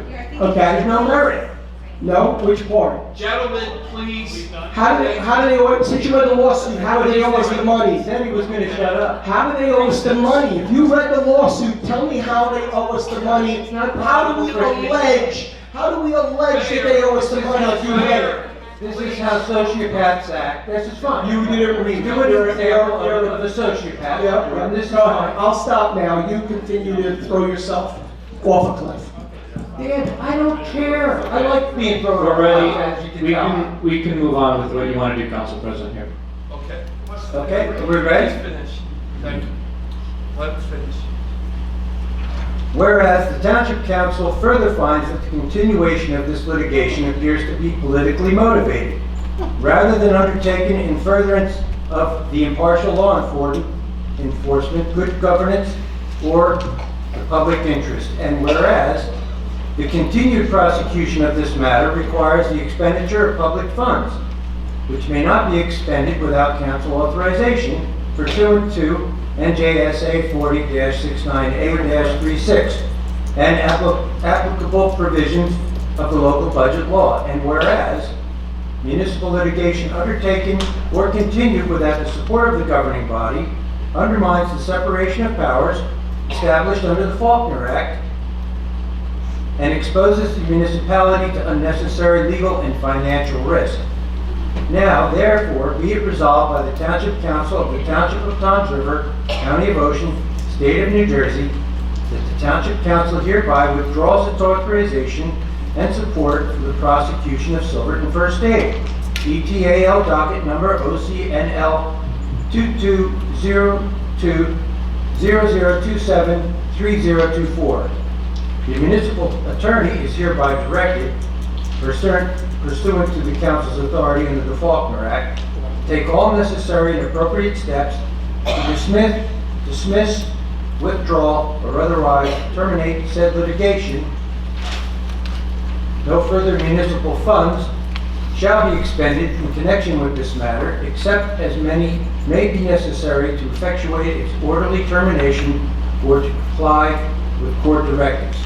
Any municipal officer, employee, or agent is prohibited from continuing, directing, or participating in the prosecution of this matter on behalf of the municipality, absent further express authorization by the municipal council. Toms River Board of Fire Commissioners shall commence the dispatching of Silverton First Aid Squad in their primary response area established in 1964. The resolution shall take effect immediately upon adoption.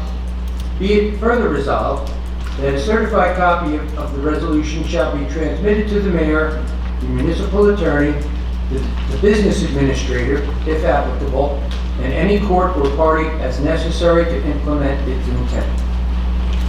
I'd just like to say that I'm on the council and I absolutely am not a part of this. Let's make it clear. You keep saying the council. I'm on the council. I am not a part of that. So don't say the council.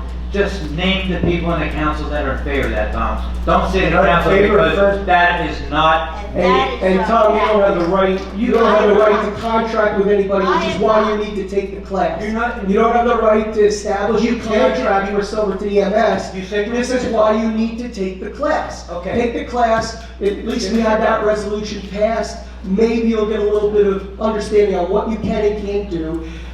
This is the mayor who begged us not to take the classes when we first were elected. Begged us. That's a falsehood. Not to take Everything that you say is a lie. And if people are gonna know that now that they see your hand. You keep tilting your hand, everybody sees it. I want to know if you go on the record that you. I make a you motion approved to take of a thievery recess. in this Is there a community. He did, he I did. approve of ambulances. He did, he did. You approve of thievery because he privatized that and took gas. He wasn't. Every accusation is an admittance of guilt. So, a thief calling someone a thief, Lynn, you don't want ambulances in Holiday City? Tom, notice nobody, You don't want ambulances in ambulances.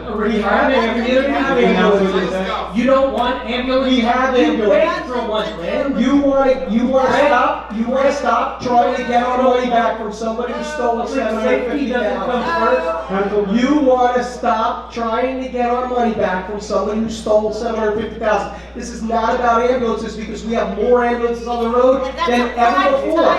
And you don't have the right to contract with anybody under Faulkner, which is why you really need to take the class, Tom. If you combine Not to take the class. This is the mayor who begged us not to take the class. Did I beg you to not? He begged us not to take the class because he didn't want us to learn what the law There was. was no class, we just established a class. Who does not want public safety? You're a lunatic. This is about public safety, man.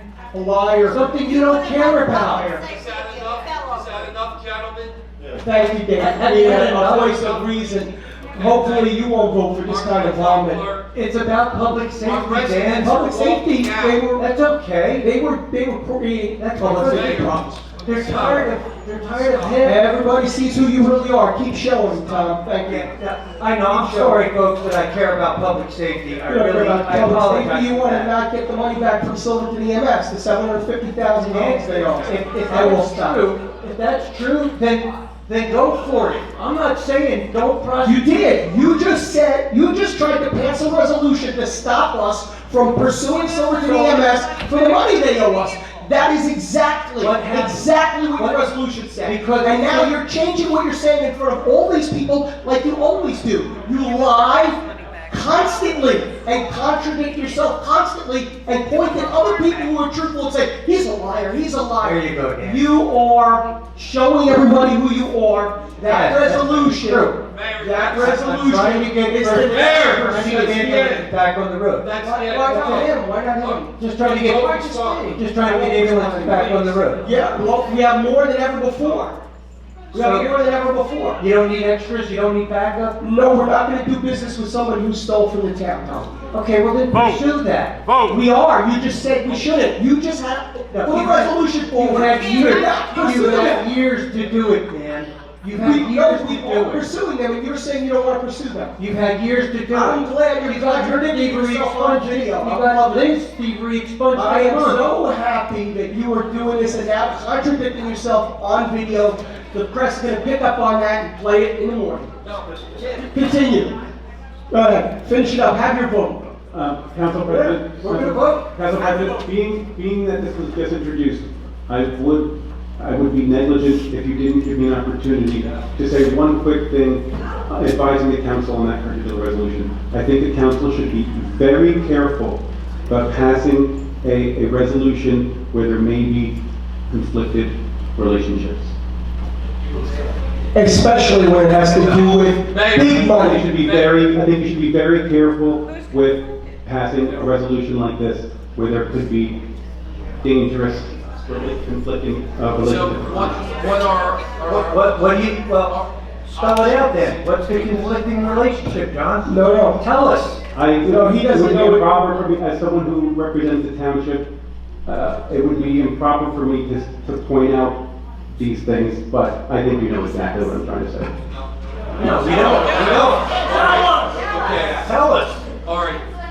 So, I'd like to know. It's only your club yelling in the back. It's only your club yelling in the back. That's who wants this, because they're members of the same club with Mr. Gagan. Mr. Gagan is in the back organizing them to scream and yell. let's start. Go ahead, pass it. I double dare you. All right, I need my, okay. Hang on. Go ahead. Okay, all right. I double dare you, Tom. A motion to table. Is there a second? Second. Motion to table this resolution that was read into the record was made by Council President Sakozy, seconded by, was it Councilman Coleman? Yes. Councilman Coleman, Council President Sakozy to table this. Pardon me? I'm calling your vote to table. Yes. Councilman Coleman, Yes. Councilwoman O'Toole, Yes. Councilman Bradley, No. Councilman Bianchini, No. Councilman Nyberson, table. In the name of public safety, no. Councilman Aber, We'll see who responds to your next heart attack, Len.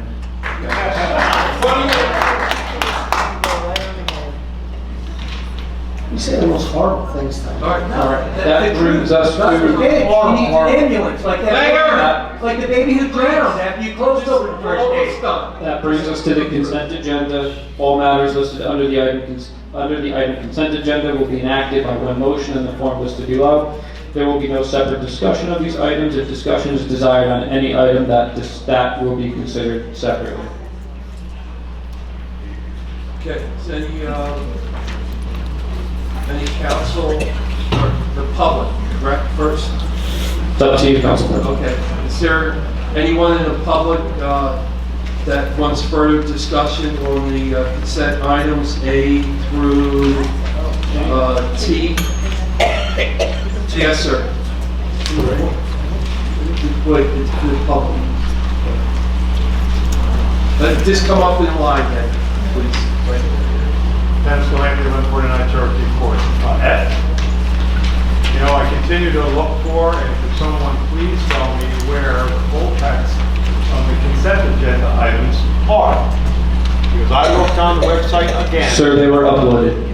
They were uploaded today, around lunchtime. If this is an agenda item, isn't this also included in the agenda that's supposed to be uploaded on Friday? Yeah. Is that the way it's supposed to be? They were added later by the council. I think Friday When when the things are town added- hall was closed. was good for, was anybody here on Friday? Mr. Galante, the other thing is you can check this by law. Like the council and the mayor have been doing the best to post, but by law, if you publish your meeting dates at the beginning of the year at reorg, you don't have to publish any agenda. So we try to do our best.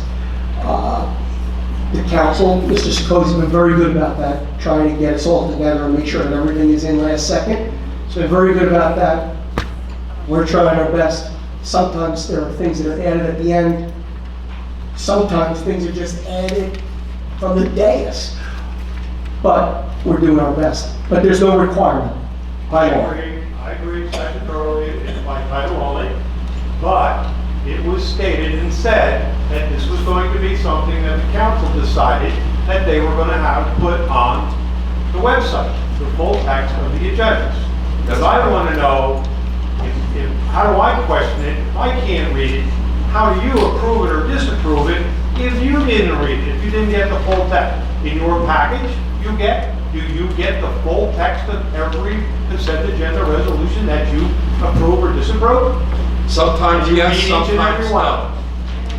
All right. Because getting to F, can somebody explain to me what F is? It might be a stupid question, but I'm asking it This because is I don't have any an information. ongoing This is done situation every with the town, so I think the attorney can explain this. It's done every year. This is obviously the mayor can speak to this from his days in the council. This has been on for a long time. This goes back previous administration. Basically, it's a settlement that allows us to kind of Keep our, yeah. I've been voting for that for 8 years, and I think it's about, I believe, I'm pretty firm about this, that it's about testing and maintaining and the site, and that's what this is, and it is an agreement. Explain to them where this is located. The Union Carbide, yeah, the Superfund site, right? So, yeah, this has to be done every You year. have to come up here and ask the question if I got the answer. And if it was written, I'd have the answer. Right, but like I said, I know you said I already know, but just in general, we don't, the council is great about this, because in this town, we're great about this. We advertise our meetings in advance, and by law, we don't even have to publish by title, we don't have to publish an agenda at all. That's why Tom can do what he does and say things right from the dais. It's not a requirement by law, but it is a good thing for transparency, we try our best. And I'm sorry if we don't always meet your expectation. Well, thank you, but are you going to do it or aren't you going to do it? That's my next question. And the fact I try every other week to get the agenda out on Friday. I'm here every day. David's very responsive, council president's doing a great job. No, I'm not. Why have public comment? Okay, Why? thank you. Yes, sir. Like discussion on T. Okay? That's the fireworks, okay? We want to know how much is it per fireworks? Oh, There's no, this is not that, this is just license. this is a permit, so there's no contract. There will be a contract. Once the permit is granted, then people will submit contracts and you'll vote again on the contract. Yeah, you'll get a chance to turn it up, but we need to apply, in case we're gonna do this, you gotta apply for the license. Okay. Right, even for 4th of July, like we gotta have a license for the year, right? So we gotta have a fireworks license, that's what this is. We didn't even discuss the concerts or anything like that yet. I know there's some folks who don't wanna do it, but we need a license to do fireworks for the year.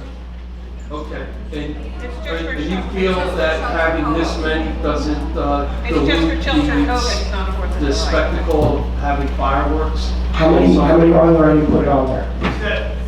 Seven.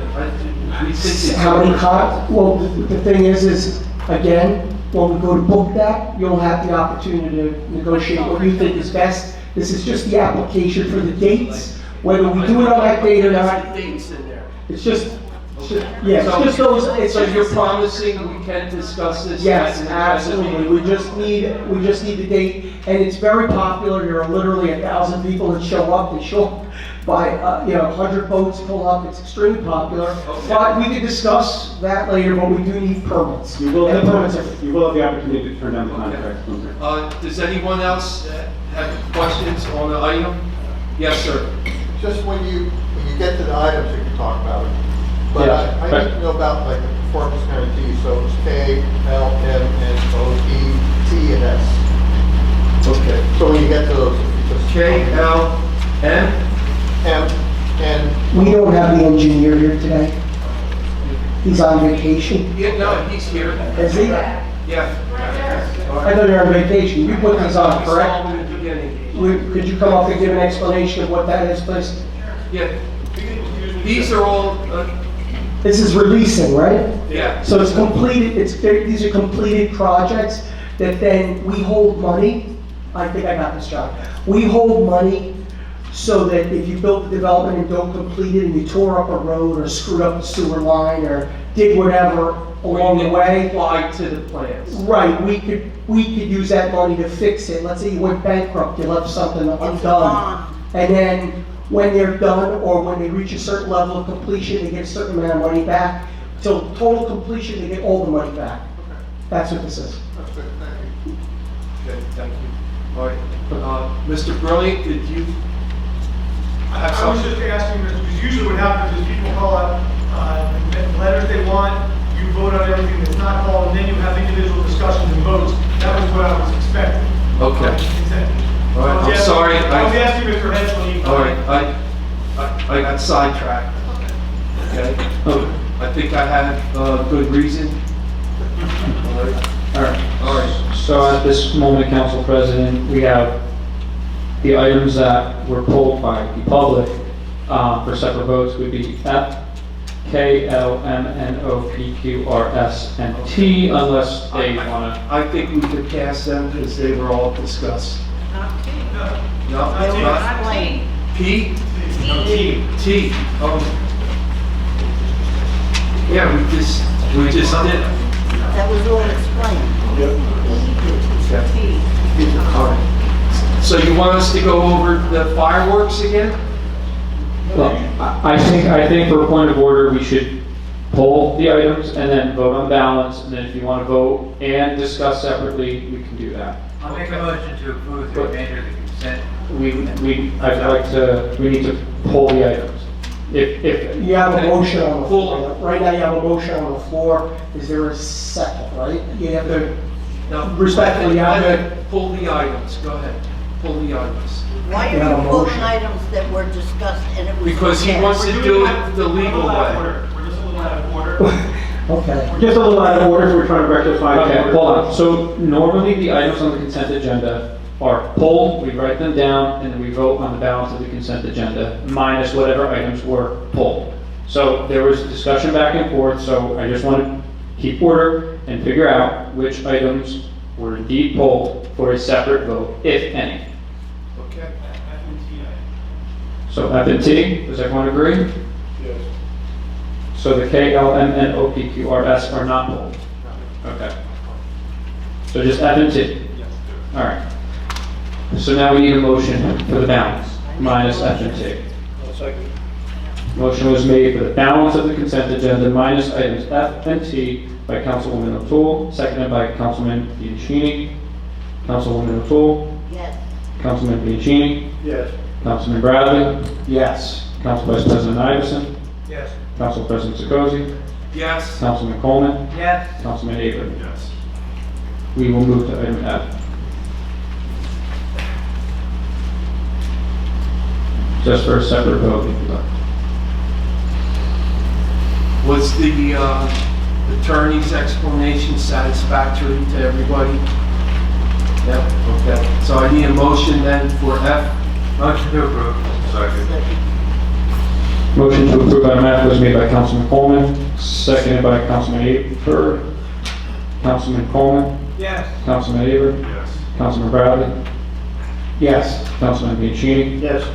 Council Vice President Iverson? Yes. Council President Sekozy? Yes. Councilwoman O'Toole? Yes. And that'll bring us to item T. Okay. Motion to move to T. Second. Motion to move item T was made by Council Vice President Iverson, seconded by Councilwoman O'Toole. Council Vice President Iverson. Yes. Councilwoman O'Toole. Councilman Bradley. Yes. Councilman Bianchini. Yes. Council President Sekozy. Yes. Councilman Coleman. Yes. And Councilman Aber. Yes. That brings us to the reports. Motion to approve. Motion to approve the reports was made by Councilman Coleman, seconded by Councilwoman O'Toole. Councilman Coleman. Yes. Councilwoman O'Toole. Yes. Councilman Bradley. Yes. Councilman Bianchini. Yes. Council Vice President Iverson. Yes. Council President Sekozy. Yes. Councilman Aber. Yes. That'll bring us to the bills.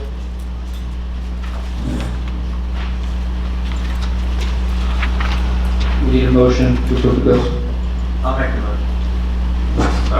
Motion was made to approve the bills by Councilman Coleman, seconded by Councilman Aber. Councilman Coleman. Yes. Councilman Aber. I have to abstain from PO number 26-01563 and PO number 26-01355, and yes for all the others. Councilman Bradley. I have to abstain from PO number 26-01457, yes to the balance. Councilman Bianchini. Yes. Council Vice President Iverson. Yes. Council President Sekozy. Yes. Councilwoman O'Toole. Yes. Okay, that will bring us to the public comment portion of the meeting. Okay, who's going to be first?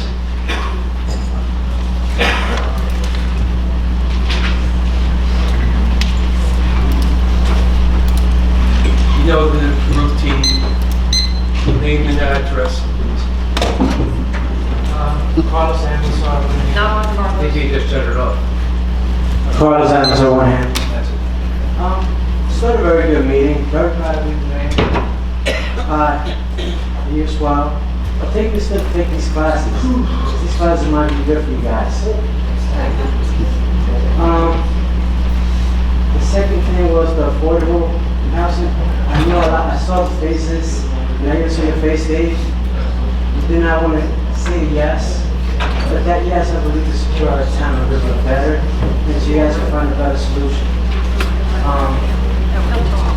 But once again, you guys got a very tough year, because I see the difficulty you guys have in communicating, and maybe this class, Dave, Tom, Harry, and the next will be the first one, those four, in that order. So take that class so you guys can get better communication and a better relationship. Because I know it's difficult because, you know, I'm the type of person, I used to lose my head very fast.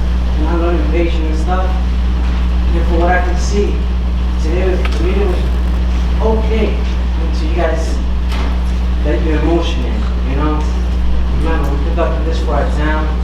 You guys are looking a lot better today in this meeting, but you gotta keep working hard. Hold your emotions and personal emotions, because remember, this is not personal. This is for your community. You guys doing a lot better. To both our attorneys, communication, both parties. Please remember, if they fall, you fall. Anyway you see it. But I know it's difficult. But you're doing a lot better. But it's to work with from not only one side, both sides. Besides that, guys, have a good one. All right, thank you. Yes, sir. Phil Bryant, 79 Holly Tree Lane.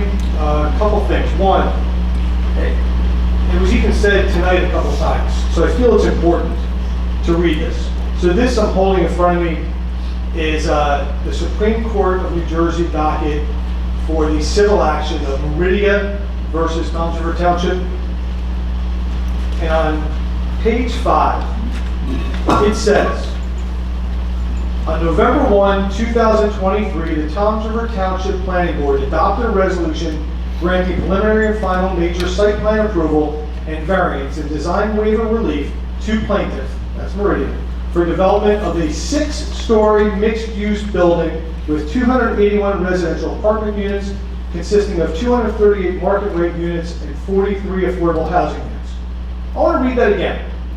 Plaintiff for development of a 6-story mixed-use building.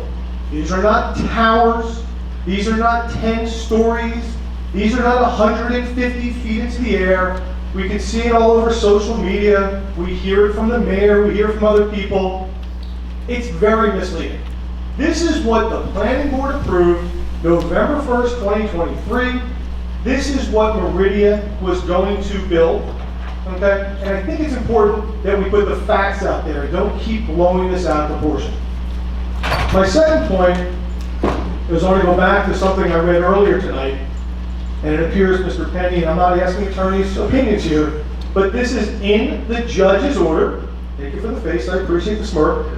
Accordingly, and as a result, the municipality retains all of the protections of the above referenced amendments to the FHA, continues to retain immunity for exclusionary zoning litigation, and that the court retains jurisdiction so as to permit the parties to continue mediation with the guidance and assistance of the special adjudicator court. So, and it goes on to say, providing a mechanism to hear objections under the auspice and supervision of the court, so long as the municipality timely complies with its obligations. You passed a resolution tonight. It's before April 9th. You'll be in court on April 23rd to see what happens. But it says here that basically the judge has kind of retained, municipality retains all protections, is what it says. Last but not least, so I have an interesting question to Mr. Aber.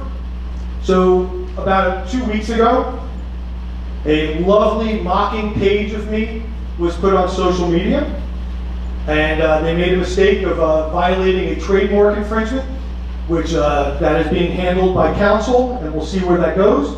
But ironically, less than 24 hours before Mr. Aber, under his Veolia.com email address, at 6:50, less than 24 hours that all this started, followed my website and signed on to my mailing list of my business, which then had reviews put up that were bad enough that I had to remove all of it because my ratings of my business, not talking about myself, this is my business, Brilliant Environmental Services. So infringed upon my trademark and then went after my business, My Living. And my question for Mr. Aber, what's your interest in my business that you start following me?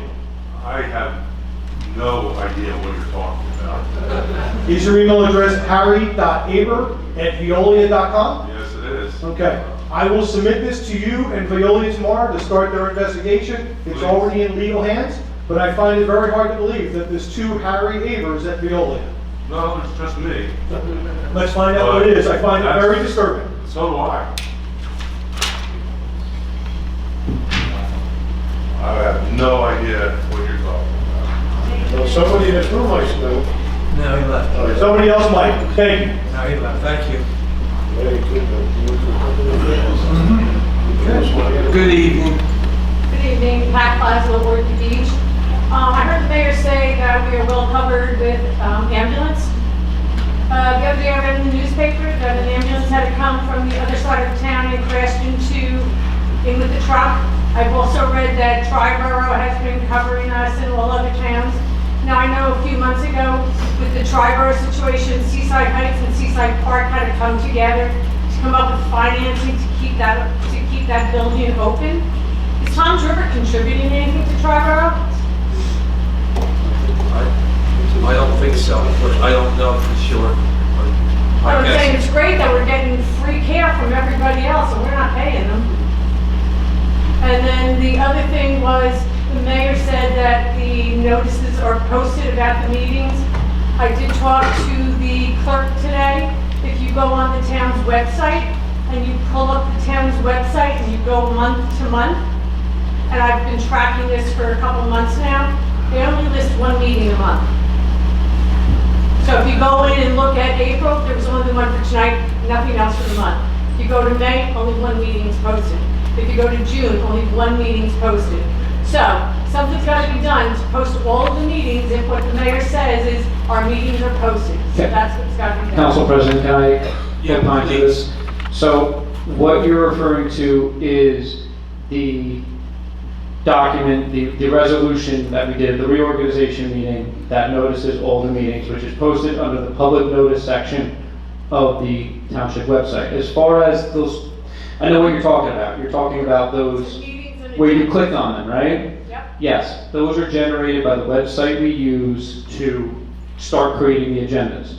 That's all that is. But as far as the notice themselves, that's been published in the newspaper and on the website under the correct spot, and it's also on the bulletin board. So every meeting has been properly noticed. Well, it should be posted there, because a lot of people go there to look for the agenda and everything else. It's simply because the agendas themselves have not been generated on the website. That has nothing to do with the notice, but we will correct that issue. But why would May's be on there if there's no agenda for, if there's nothing to post for May? Because the event, it's the way the program works. The event is generated, so we're going to put the agenda on when we start getting items. In the past, it was okay, but okay. Thank you. All right, thank you. Thank you for bringing it to our attention. Good evening. Hi. Julie Adamant, 69 Cedar Brook Road, Toms River. Number one, I just want to reiterate with the council that we need Toms River Police Department to be on police patrol. Here's an example from this afternoon. I was on Fisher Boulevard and I was going to cross going west towards Bay Avenue, and the light turned yellow and then red. So I stopped. A car that was obviously behind me ran the red light. Just gunned it and ran the red light, but they went past me on the left, and that was a left lane only turn. So they were not even allowed to be in that lane and go straight across.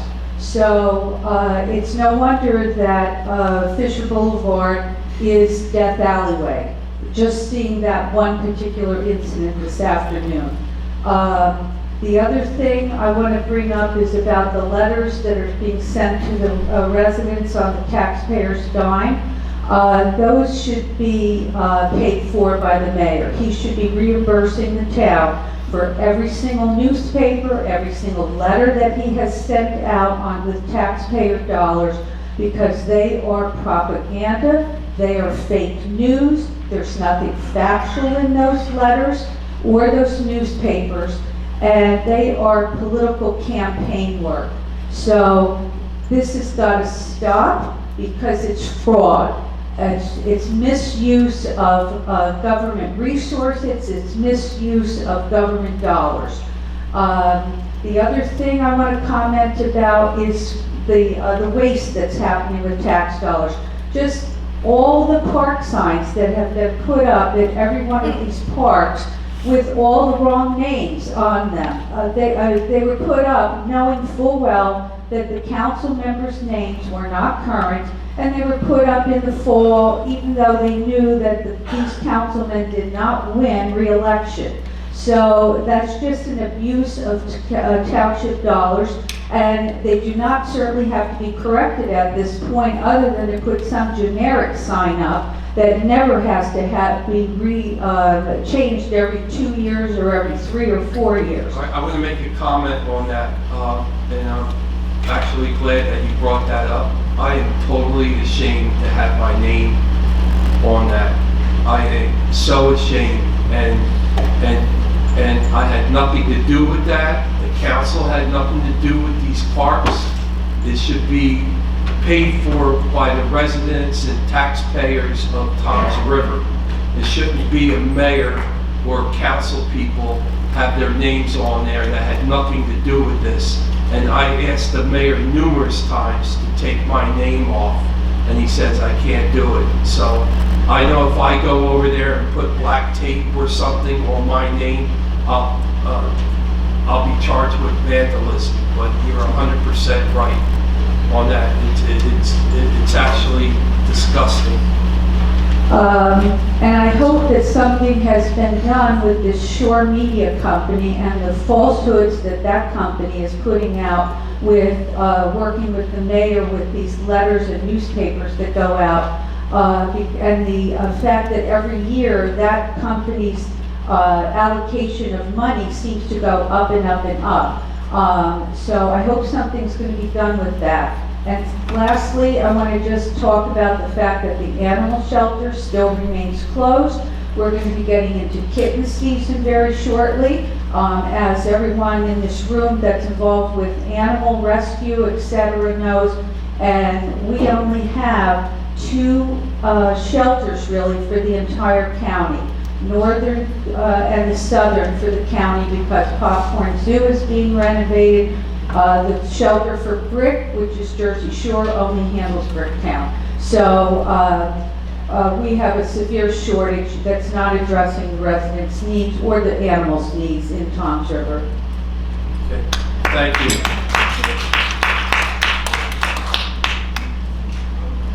Good evening. Irene Collins, sorry, former name, Irene Watson, Messengers. I'd like to address something that's basically a done deal. Last meeting, you brought up that the rent leveling board would be terminated in Toms River. I never heard of this, but when we started to discuss it, I got very concerned because I do have a cousin that lives it's not a mobile home park, it's a manufactured home park. But anyway, so I looked up things online. When you have a Toms River rent leveling board, the advantage is they're interested in the people of their town. Now, you're going to just change it, you're going to disband it, and the state will take care of it. They make laws for manufactured homes for the entire state. There's differences between the needs of somebody in Sussex County as opposed to Ocean County. Okay, so they are tuned in to their people. Toms River is not only concerned with the caps on the rent, if it was local, but the maintenance, the landscaping, upkeep, if they have it, of a swimming pool, of a laundry room, where the state would not be concerned about it. They're basically looking at money and rent, that there would be a cap on it. We brought in a property manager from Homestead Estates. A property manager's description is to make sure rent is paid and, if necessary, to evict someone. You should have brought in somebody from the Manufactured Home Owners Association. They know laws regarding manufactured homes. They're concerned about the community. They're concerned about community organization. They protect the homeowner's rights. They make sure that the homeowner is comfortable. Now, when the animal shelter was all to do, the argument was for it. Toms River is going to take better care of the animals than Ocean County. Wouldn't Toms River take better care of people than the state? Okay. Then the other thing that was brought up, we're going to disband the rent leveling board in Toms River. That's going to save us $15,000 a year. Whereas the Toms River Animal Shelter is going to cost us $500,000 a year. Okay? All right, so now, were these residents of the manufactured homes parts notified? Did they know? Was there anybody sitting in the audience from it? Maybe they didn't care and that's why they didn't come, but were they notified? And fear, this is the fear, and this is only from my cousin.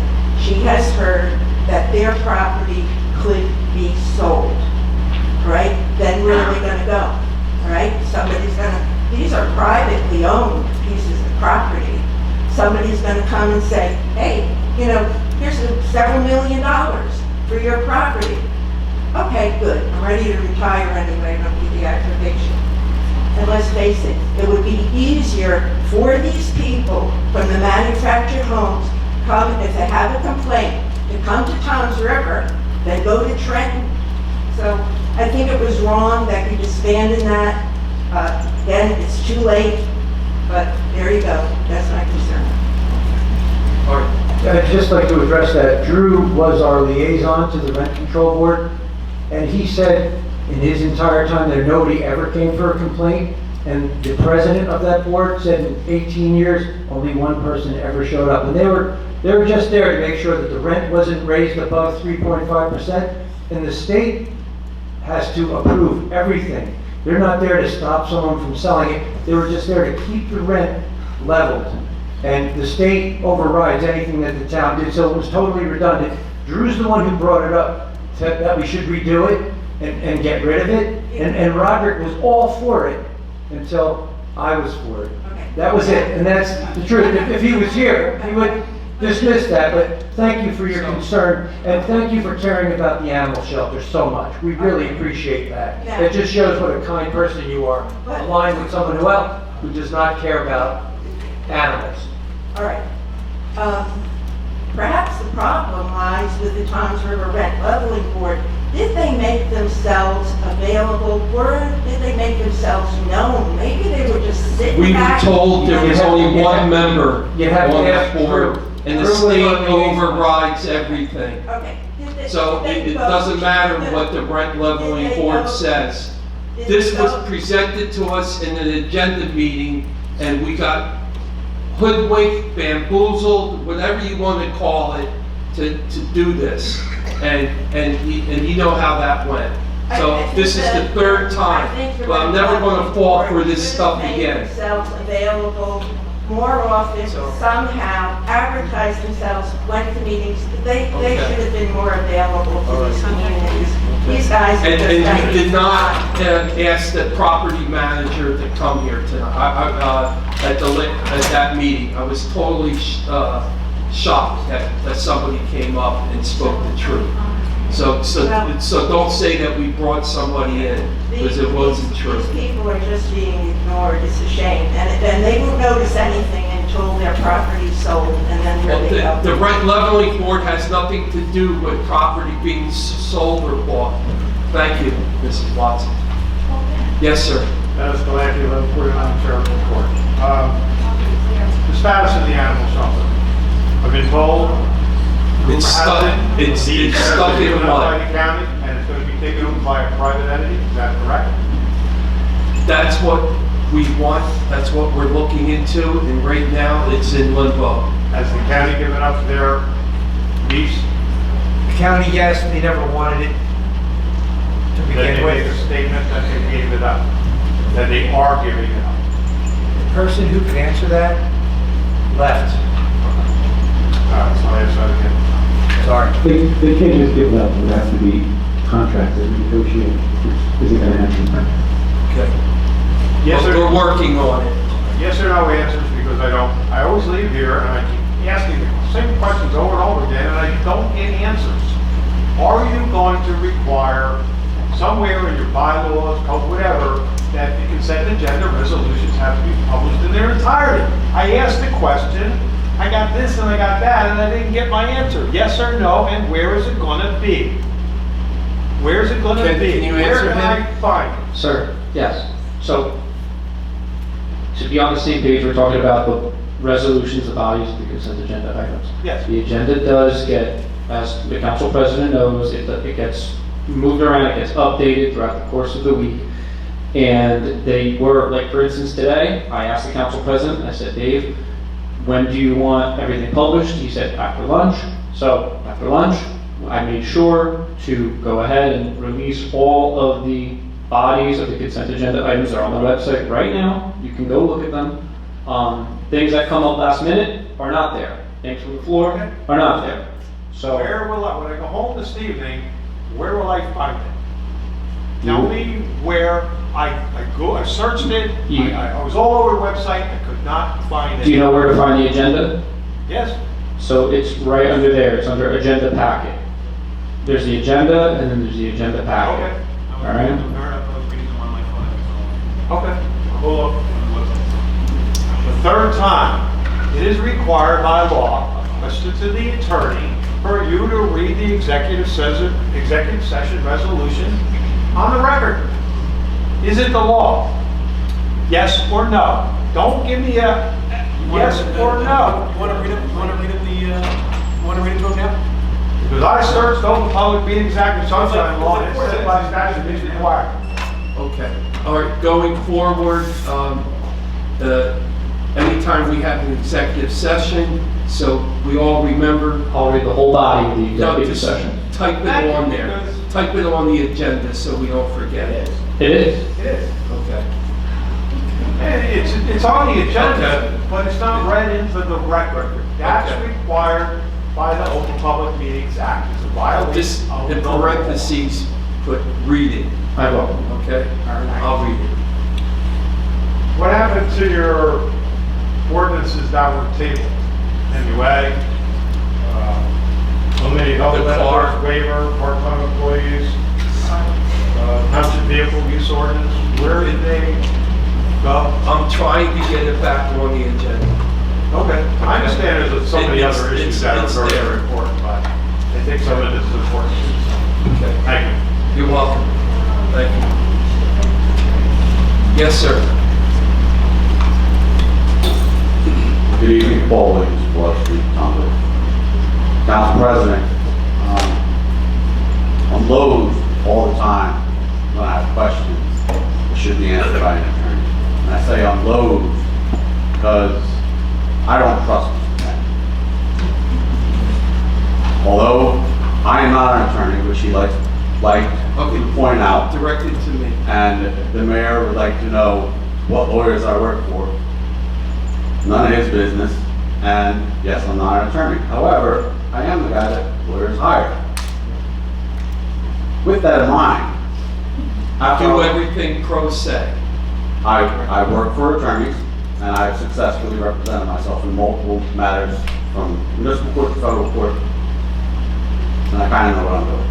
But I often say, I'm not always right, but I usually am. There was an occasion 2 weeks ago when I was wrong. But I was wrong because I wanted to ask our affordable housing attorney, who was sitting behind me, a couple questions first. But he wouldn't speak. He's got the stink eye from the mayor. And so I said what I had on my mind. Mr. Penny was correct in telling me that there was no lawsuit filed. But again, I don't believe him. I don't trust him. For all I knew, he could have been making argument, as his cohort over here often likes to do. He could have been telling me about an email he got. He could have been trying to conflate the issue. I didn't want to hear it. But as I understood it, by looking at the docket for our affordable housing litigation, there was no lawsuit filed. I was incorrect, however, because there was a lawsuit filed under a separate docket number. However, the mayor said that it was filed on the Friday preceding that meeting, when in fact it was not. The fact of the matter is, which Mr. Penny was talking about, was a lawsuit that was just filed the day before. But what was filed on that Friday was a letter from Meridia opposing the request that our affordable housing attorney had made after the council meeting, I believe, on the 10th or the 11th. Meridia filed a letter. They did not file a lawsuit. They only filed the lawsuit after, when we were past the deadline. Now the builder's remedy lawsuits can come, but they only filed the lawsuit after our attorney, instead of filing a motion, submitted a letter. The opposition from Meridia was they need to file a motion. Then our attorney filed a motion. But the builder's remedy lawsuit time was already in action. So then they filed the lawsuit. So if that matters to anybody's consciousness, that's what happened. That's the chronology, those are the facts. But another reason why I don't trust Mr. Penny was borne out this evening. And while there was much to be disappointed about, and Council President, I would ask for just a couple more moments to get my time up on that right now. But here's why. When the matter came up, both Mr. Roderick and Mr. Penny insisted, you can't do it. You can't hire a special attorney. You can't, it's a violation of the Faulkner Act. You gotta go, and Mr. Penny's nodding his head vigorously now. Again, I'm not a lawyer, but I am the guy that the lawyers hire, because I do my research. And I would ask you, for future reference, that you understand the credibility of the person who is your assistant attorney.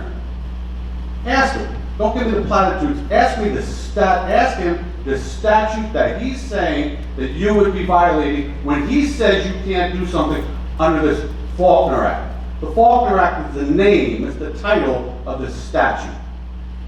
Because the statutes, New Jersey statute, absolutely allowed you to do what you wanted to do this evening. And I'll tell you the statute. Don't take my word for it. Lesson learned. My credibility may have gotten a little shaky from our last meeting, but don't take my word for it. Read the statute. New Jersey statute, title 40A, colon 11-5.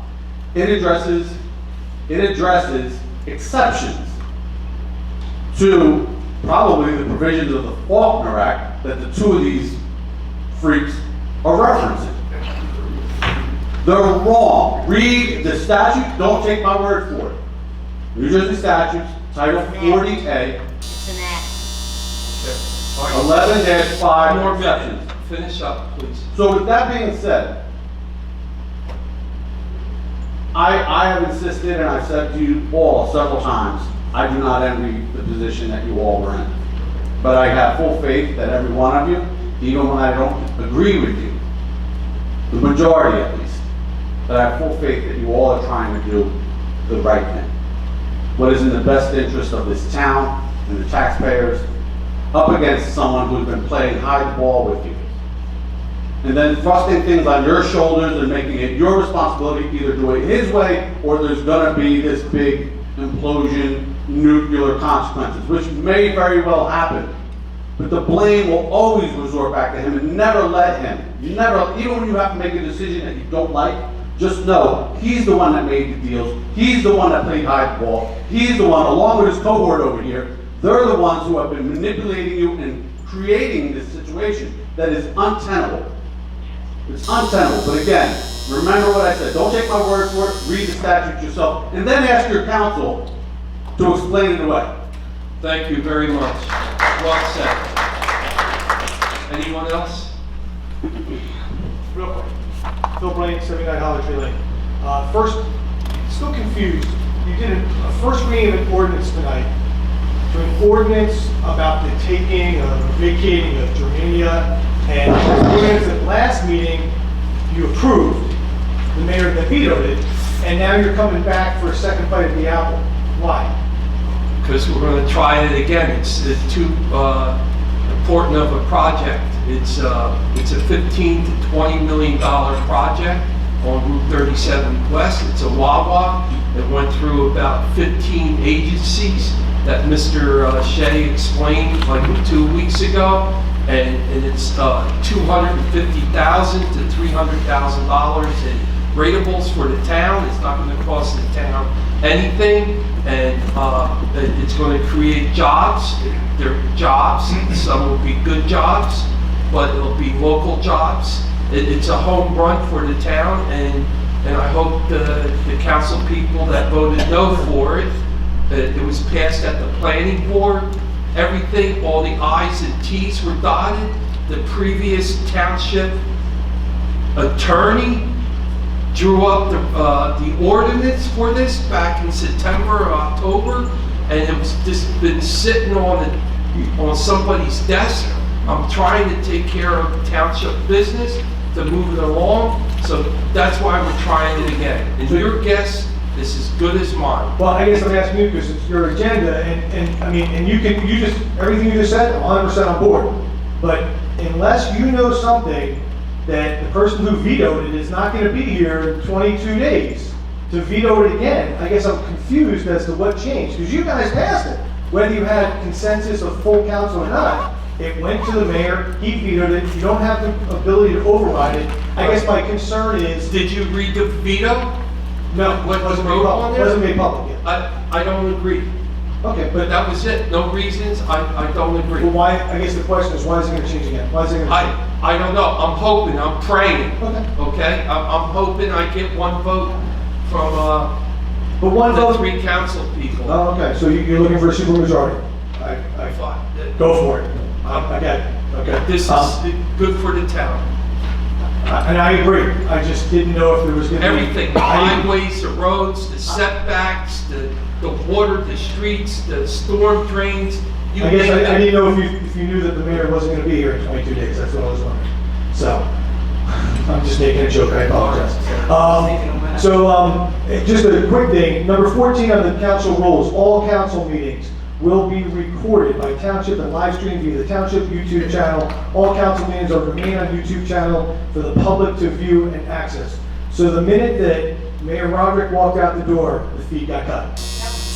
Why? I don't know. Council rules, not his rules. Because he doesn't want it recorded what the people actually think of it. What are we doing about it? I don't know. I don't know. Time is up. Where's the IT guy? Is he still here? Because remember, the argument was at the beginning, he could be thrown in jail or money fined. Let's do it. Thank you. Ask our attorney, what can we do? What can council do to keep the feet up? Is there anything that we can do legally? Okay, well, he's gonna look into it. Let's go. Thank you. My name is Joe Nardini, Township, New Yes, Jersey. sir. I guess I'm going to invoke my First Amendment and give you my opinion, okay? Every one of you, you can't deny it, see the actions of this man. It's not the holding of a normal human being. No one acts like this. I've been in this town since 1973. I've been to so many council meetings, county meetings, board of ed meetings. Never, ever, ever has anyone ever been close to that maniac. I said this before. I said he needs a mental evaluation, and I implore you, I'm asking you, and I implore you, make him get a wellness check. You don't know who's up here. He's a loose cannon. You don't know what he can do. There's no metal detectors when you come in here. You don't know what he's capable of. You see what he's capable of verbally, but you don't know what he's going to do. I implore you, make him get a wellness check and a mental evaluation. Mr. Nardini, I'm thankful that you came in here to speak, and your family has suffered dearly for speaking the truth. And That's correct. I'm so And sorry. everybody who talks about him or says something, he has a vendetta. Just follow the track record. Anybody who talks about him, gives him a hard time, he zaps him some way or other. That's not normal mental behavior. I know. It's not. But he has enablers up here on the. I know he does. Okay. And I'm speaking to you four, and I'm asking you three. Man up. Man up and do the right thing for this town. This is our town. Like I said, I've been here since '73. I saw a big evolution in this town. Don't let it go. He's destroying it. You know it. And I don't understand. I shouldn't be talking to you. I don't understand how certain people are allowing him to get away with this. Okay, thank you. Thank you very Okay, much. God bless.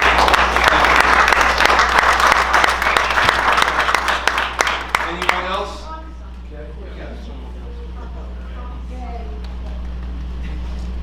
Good evening, council. I would say also mayor, but Captain left. My name is Kevin Gagan. My address is Dan Roberts' head. It is what it is. Personal attacks, and from a little duel also there on the end. Those of you who supported Southern First State, thank you very much. A little disappointed in the outcome. I get certain people here don't like me because of Dan. Mr. Reaver, don't even know him. You and Flynn, your lost cause. I've said it before. I think it's elder abuse what he does to you guys. You know, when is the last time you heard a public official comment on any pending litigation? Ever? As Mr. Nardini said, his personal vendettas. You know how we could tell Dan was lying? How his back was against the wall, screaming, blood-curdling screams, interrupting. bizarre behavior. Oh, I'm sorry to keep you up, Mr. Cool. I know if it was bingo night, you have your martini, should be okay. But I can tell you the Ocean County Prosecutor's Office didn't come to Silverton First Aid and seize all our computers like they seized your records.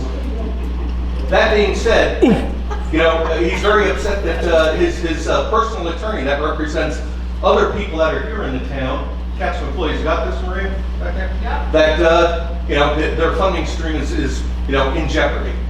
Obviously, he's not even telling the whole council the whole details. And just a mere fact of the mayor, and if I had a question about my auto insurance from the Geico attorney and wonder why I was run out of Red Bank, I would ask him, and I'd respect that. As far as municipal law, absolutely not. What Mr. Williams said, again, go back to Title 48, 11-5. You guys can hire your own damn attorney. You don't need his approval. You certainly don't need his, and they have to pay for it.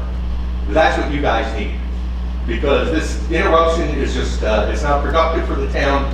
I agree with Mr. Nardini, but I got beat by a few years. I've been here since 1965, when I was born here. If he doesn't like our town, move back to Jersey City. Plain and simple, you know? I'll bet you we can find people to buy his house and 100 people to help him pack his stuff. So, it's so cool. I hope by you shouting out there about thievery and all, I know you own 2 houses in Holiday City currently. Hopefully you might retain them, because I'm coming for them. Have a good night. Thank you. Anyone else? Any more comments? Okay, seeing none, I need a motion to close public comment. Motion. Second. All in favor? Aye. Any opposed? Hearing none. All right, council comments. Councilwoman Toole, you want to? I have no comments. Okay, all right, then we'll start with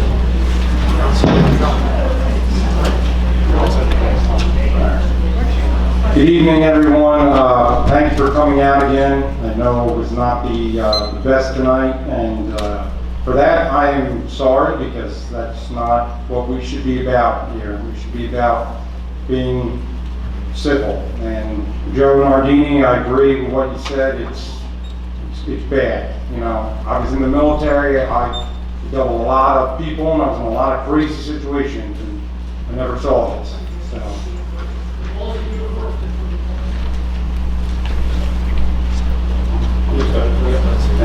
I just want to thank everybody for coming out tonight.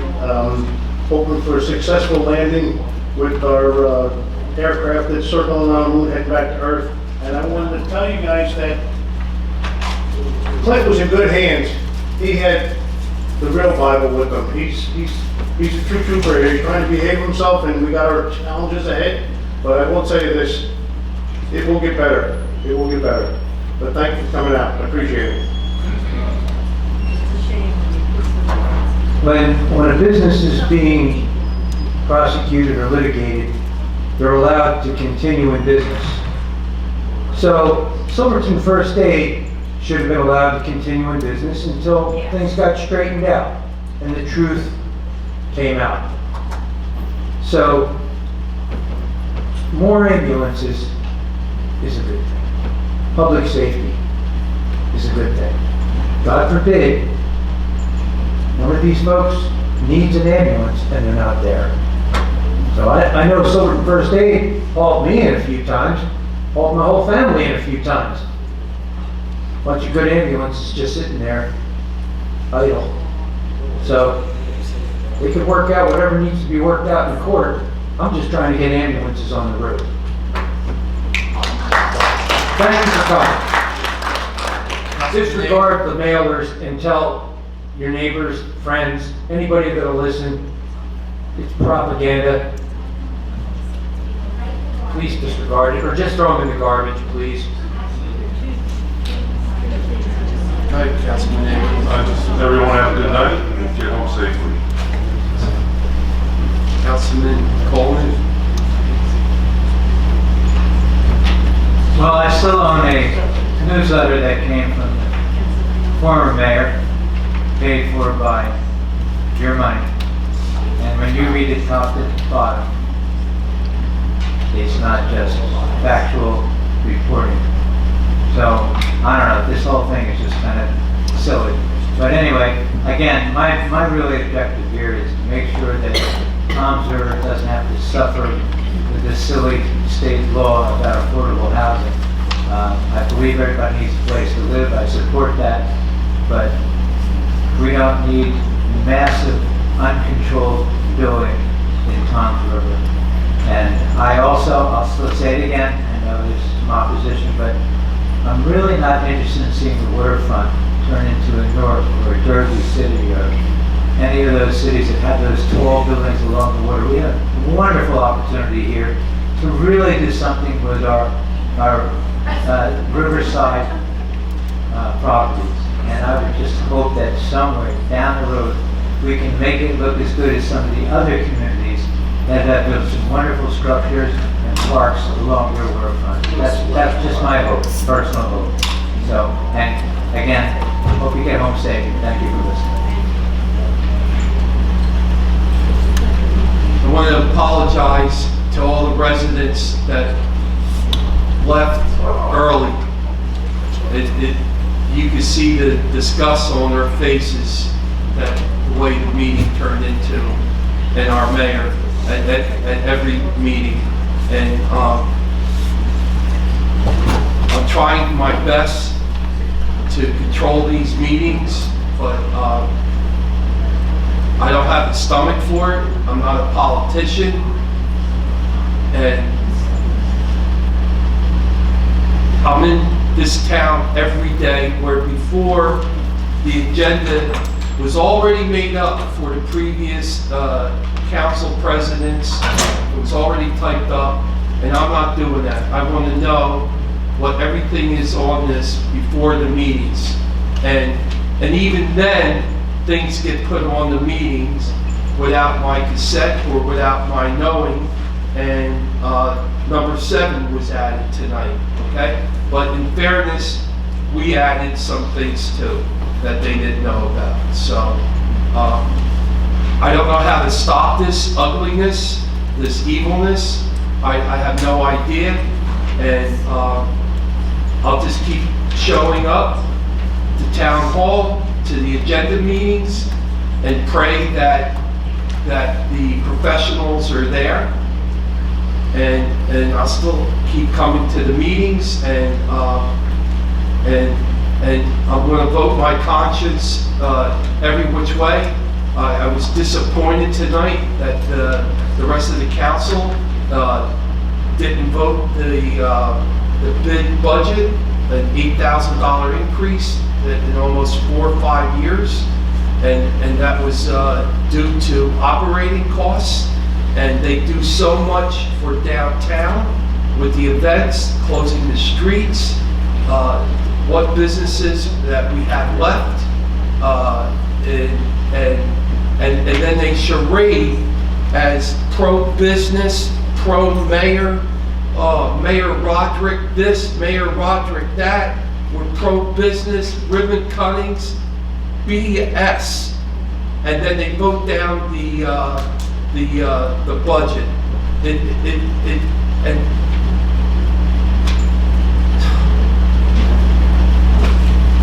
You said it. I love everybody in here, and I know I'm letting you down, and I'm sorry, all right? Before these meetings, I don't sleep, I'm worried about it, and it's tough. You think it's easy to do the right thing, you vote, but I look at the long picture, all right? I voted on this 10 acres, and I believe it in my heart that 2 years from now, a new council, a new mayor is going to take care of that. They're going to 86 it. So, God bless everybody. Keep up the good fight. And if you need me, don't call me, all right? Good night.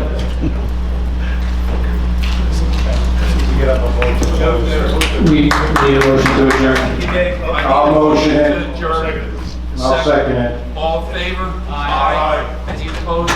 Hearing none. When did you flip it?